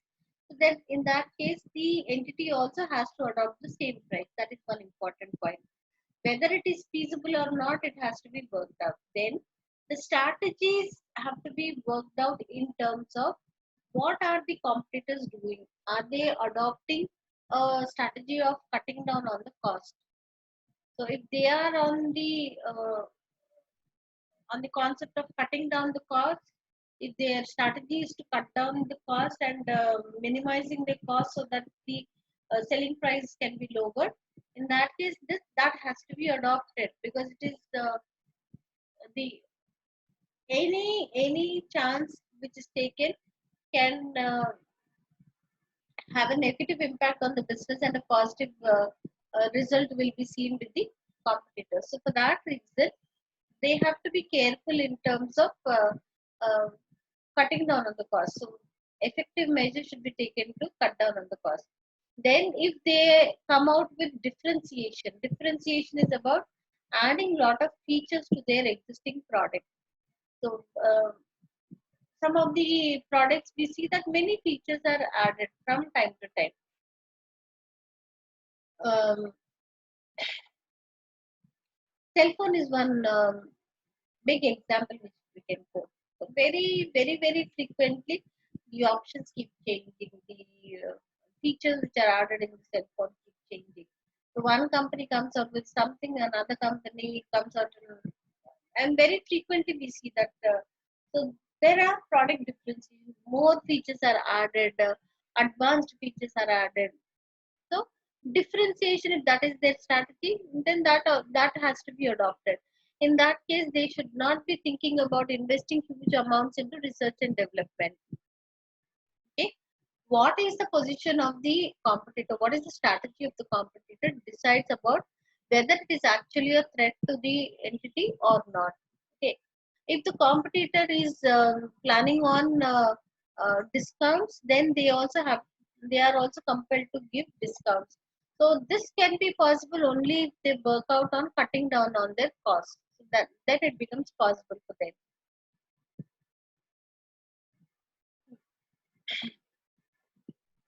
Then we have to discuss about what is the power of the suppliers and power of the buyers. So suppliers and buyers can be powerful if a major part of the input which is needed by the entity is supplied by one or few suppliers. Then supplier or suppliers will become very powerful, because most of the input which is required are taken from the supplier or few suppliers. So then they have their bargaining power. And similarly, whatever is the output which is produced, a major part of the output produced, if it is bought by one or few customers, customers become very powerful. They will have their terms, bargaining power in terms of deciding what is the price. Suppliers also can have the power. Customers also can have the customers or the buyers also can have the power. They can be powerful. The suppliers can be powerful. The customers also can be powerful, because it all depends on what is the concentration. How much is the share of the input supplied by the supplier or the output purchased by the buyer. In both these situations, uh, these parties can have um, the power to dictate terms to the business.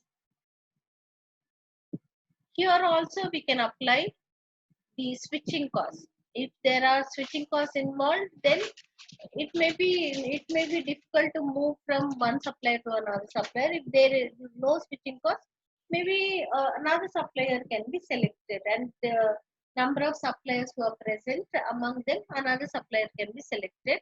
And similarly, if the market is an expanded market, many customers are there, the products can be sold to the other customers. It all depends on what is the demand. There is a concept called as integration, which we have to learn in terms of suppliers and buyers. Do you know about what is integration? Forward integration and backward integration. Are you aware of this concept?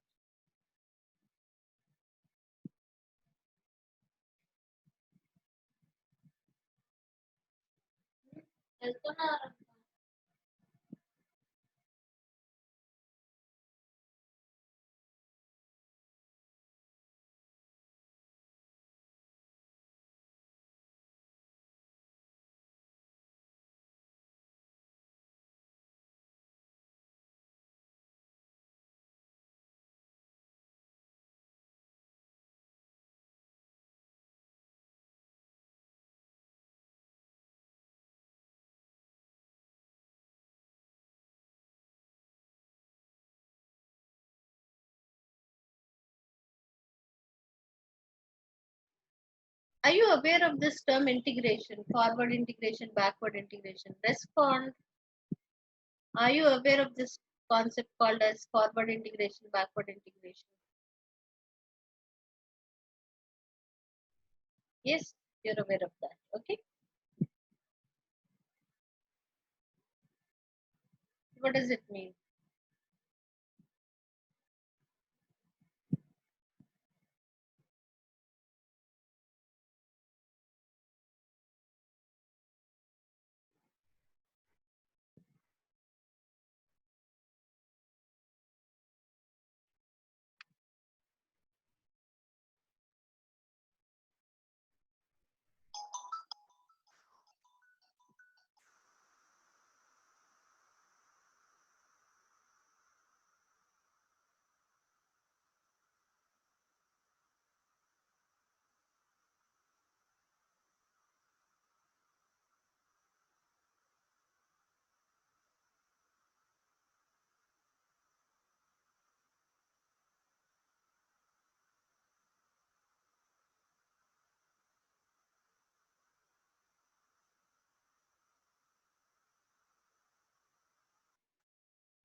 What is it? Sunita said, yes, ma'am, you've learned about integration. Please tell that. What does it mean?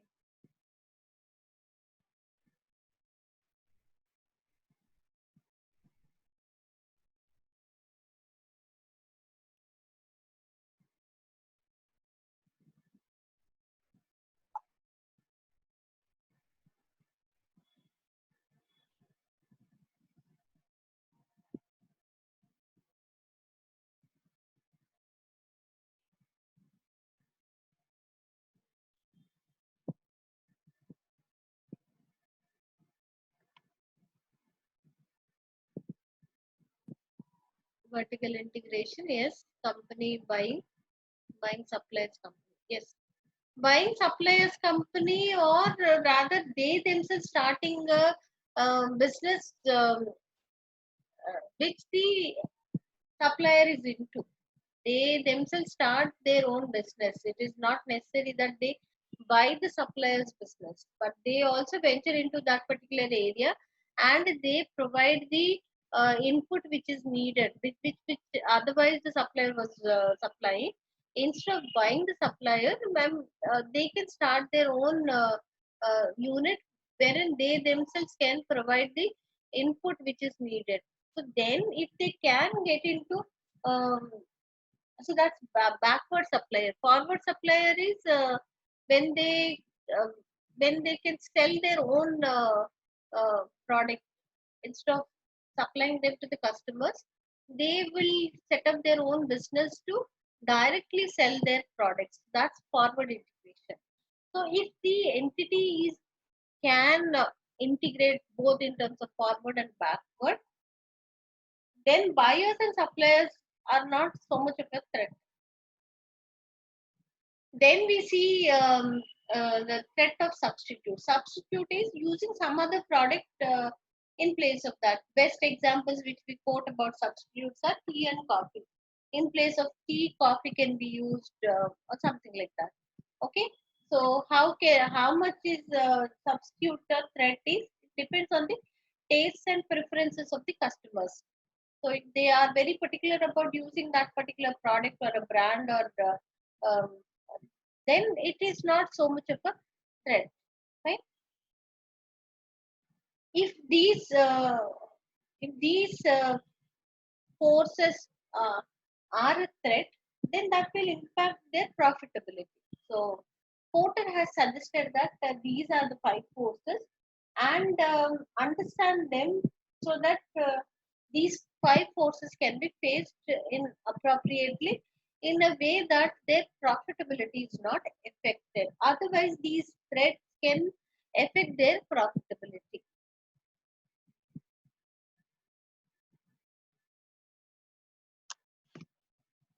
What are the limitations? Limitations in the use of five forces model. The first one,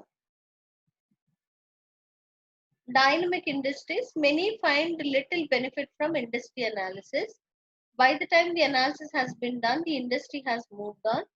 Focus more on the risk management and competency. So it talks about um, the industry dynamics should be considered, and which is not considered here. Uh, so instead of focusing on these five forces, it's better that they can understand about the overall industry and analyze the overall industry aspect of it instead of individually focusing on each part of it. Focus should be more on the risk management and competencies. So, how to face various risks which arise, how to manage them or mitigate these risks. So if the focus is on that, that would be better. Then collaboration is coming together and doing the business. Model assumes businesses operate independently against each other and ignores collaborative benefits. Example, joint ventures and strategic alliances, etc.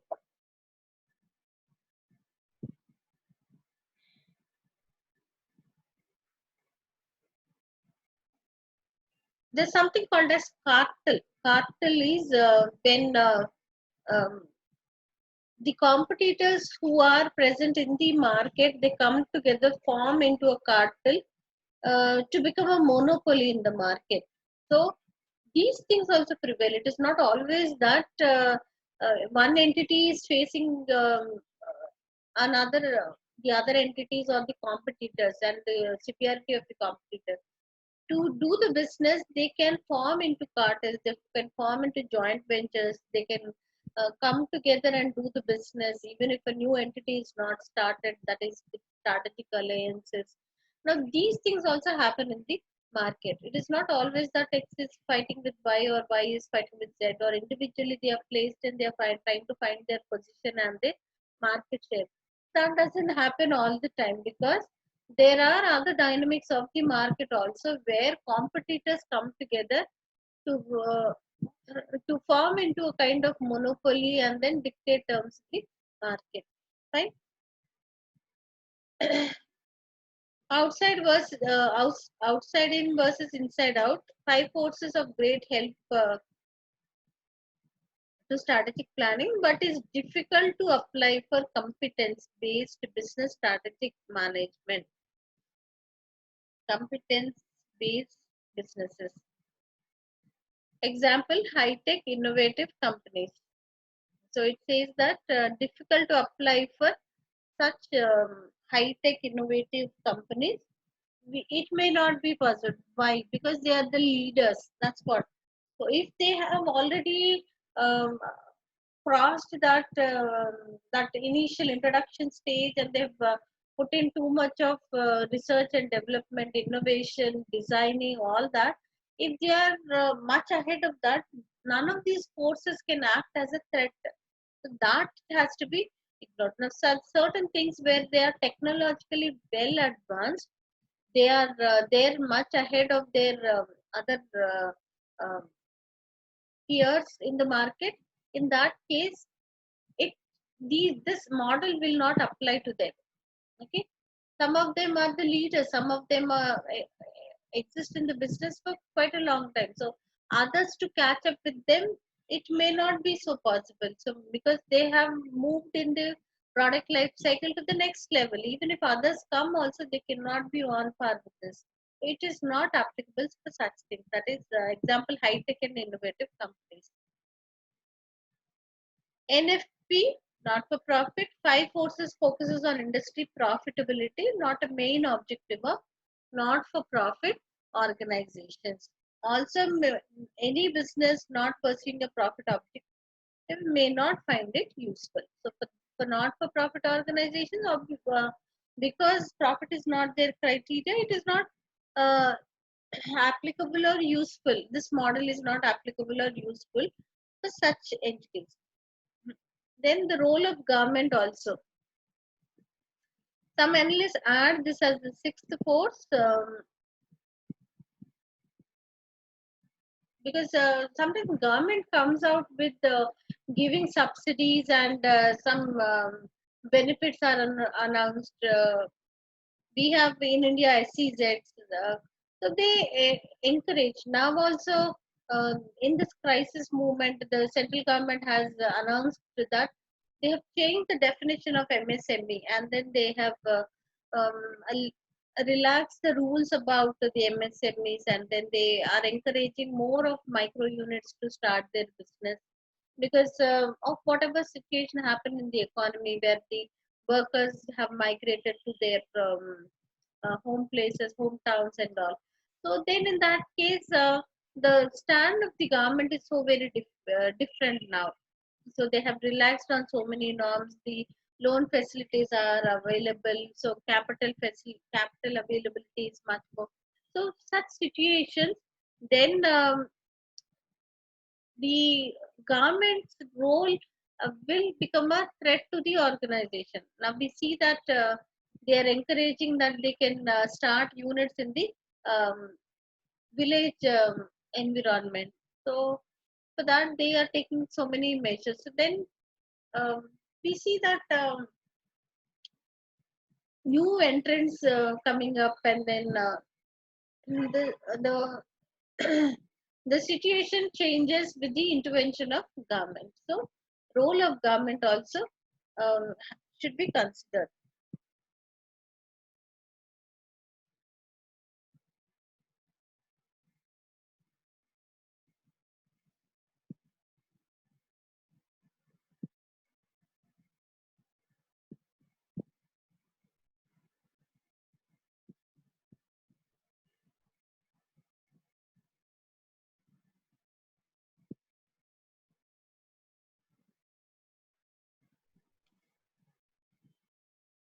You understood what is the purpose of external analysis. Then what is pestle analysis? That is political, economic, social, technological, environmental, and legal. Forces, five forces. Then we have to understand about what is the life cycle analysis. So let's look at what is the life cycle analysis. Every product or service has a life cycle. Fine. There are stages in this life cycle about introduction, growth, maturity, and decline. Fine. So what has to be learned under life cycle analysis? Life cycle analysis, it talks about want a balanced portfolio, competencies need to change, strategies will need to change as the organization progresses the life cycle. In the introduction stage, we see that the risk is quite high.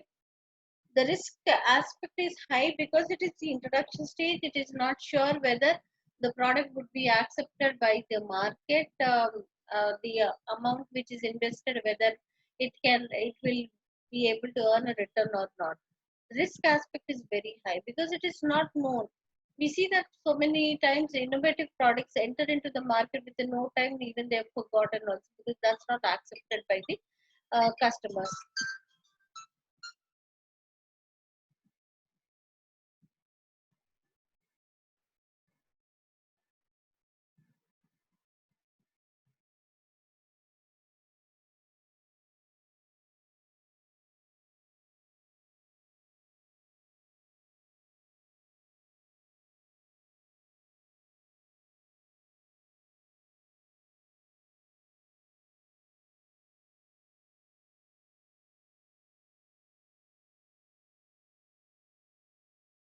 So the introduction stage risk is high. So what strategies should be adopted? Because how to attract the customers, how to convince the customers about buying their product, right? Then in the growth stage, slowly even if the product is accepted, um, when they cross the introduction stage, at the growth stage also, we still see that the risk part of it is quite high. Why? Because in the growth stage, we see the competitors entering into the market. So they're not sure about their market share, even if the product is accepted by the customers, as they are trying to settle down in that. When the competitors enter into the market, at that point of time, the risk would be high. If a small um, error from their side also can cost um, a lot on the customer, losing their customer base. Sometimes some products are the initial leaders, but then it would be overtaken by others in terms of they announce it at a lower price or with better features. So the competitors enter into that particular phase at that time. Then the risk is quite high even in the growth stage. When it comes to maturity, the risk comes down. The risk comes down because now it is settled down. Each competitor will have his own market share, and things seem to settle down there. The risk is low.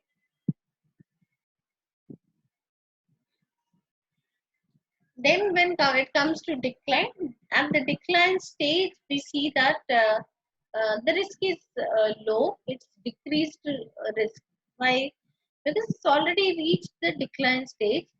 There is no point investing amount into the product in that particular stage. Rather, the strategy should be to withdraw these investments so that it can be diverted to some other product, um, and earn profits, because it's already reached the decline stage. There is no scope for growth in that particular stage. So obviously there would be no amount of investment put into this particular in this stage, and the amount rather should be um, diverted. It should be withdrawn from this product, and then it can be diverted to some other uh, product which is more profitable. So in each stage, what are the competencies which are needed? What are the strategies which should be adopted has to be understood. There are 4 stages of the product life cycle. The life cycle analysis should be taken up, because not uh, during every stage the strategy would be the same. So each stage, because of the risk aspect, the exposure aspect, it is a different strategy which has to be adopted. So the strategies will need to change as the organization progresses through the life cycle. So when is the risk high, when is the return high, what strategy should be adopted, how can they settle down in each of these stages, is which has to be understood thoroughly. Okay. Then we have um,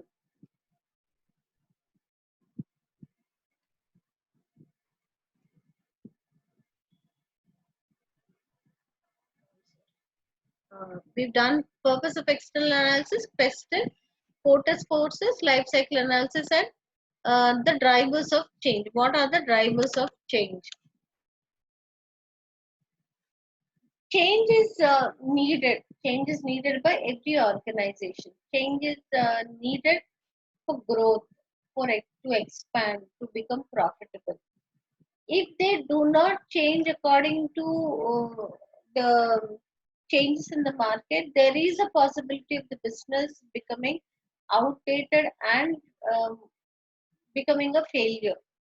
For that reason, the organizations have to adopt change. So, what are the drivers of change? Is what is the next topic. What are the drivers of change?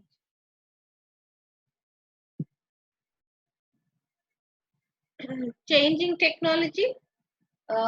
Technology keeps updated from time to time, and then according to the technological updations, the change in technology also has to be adopted. So one reason is technology is changing, and then some of the industries change very rapidly. Some of them are kind of conventional, and we do not see so much of changes happening in terms of technology.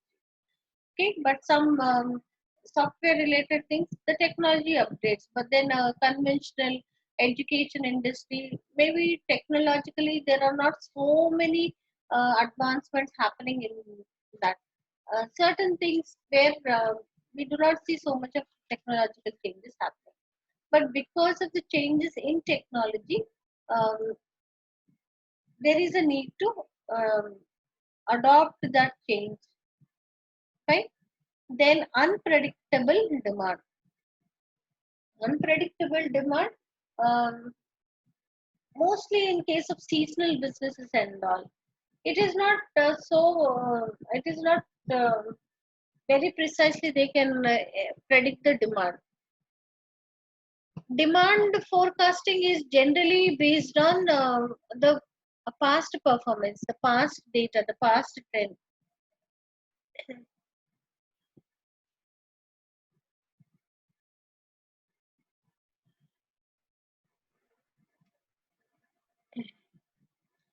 So,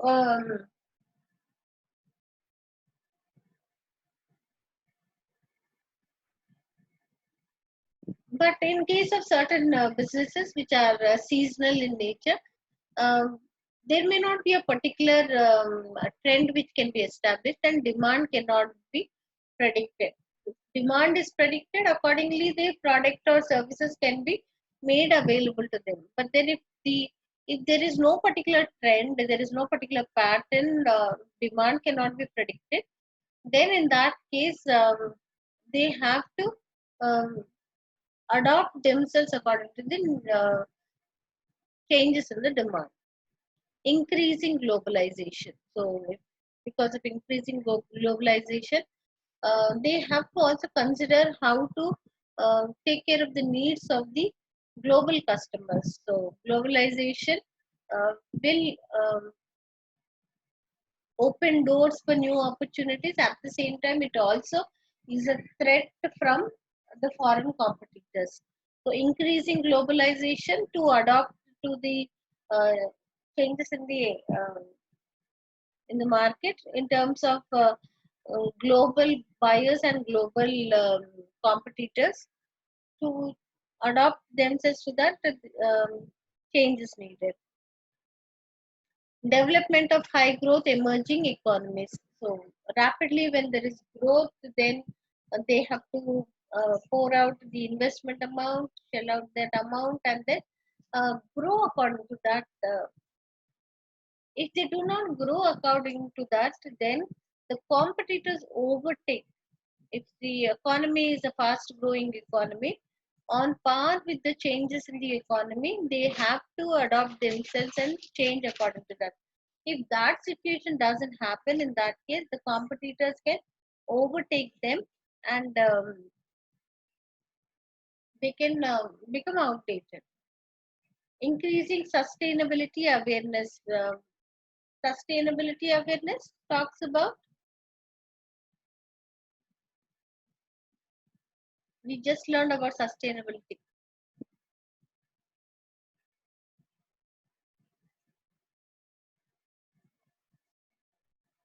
Not consuming the resources which are needed by the future generations is sustainability awareness.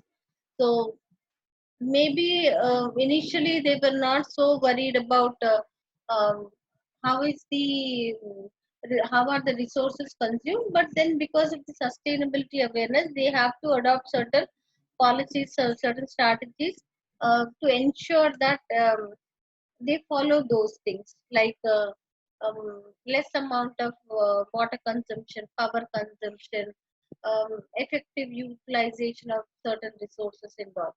So increasing sustainability awareness, because of that also they have to change. Then increasing levels of automation. Um, when everybody is changing according to the automation, there was a moment where almost all the government organizations moved towards computerization. Then automation, some of the industries they have moved towards automation. Why? Because of reaching that efficiency level, they moved towards automation instead of um, depending on laborers manual power. um, they move towards. Why? Because with the help of automation, efficiency, accuracy, these things can be achieved. That's another reason. And developments in digital technology also is one reason why they need to change. Then increasing customer empowerment, because customers have that power according to the requirements of the customers also.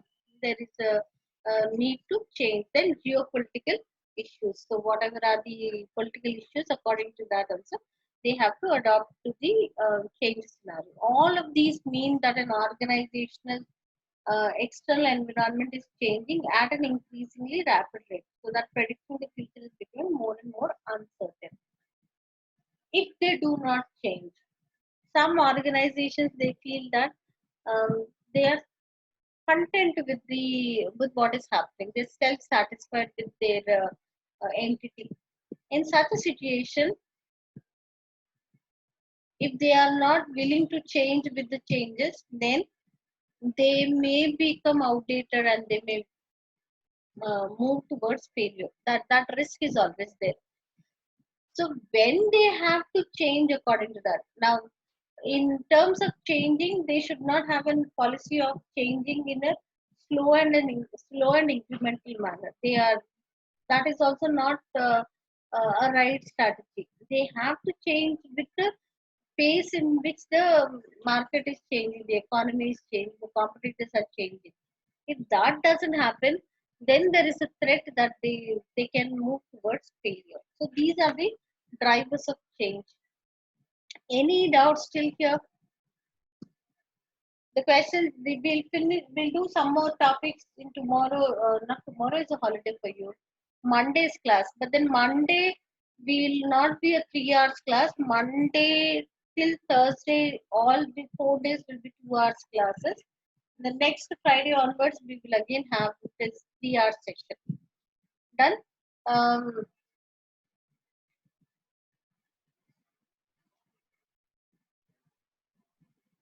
any doubts still here? We'll finish the topics here and then start discussing MCQs Monday.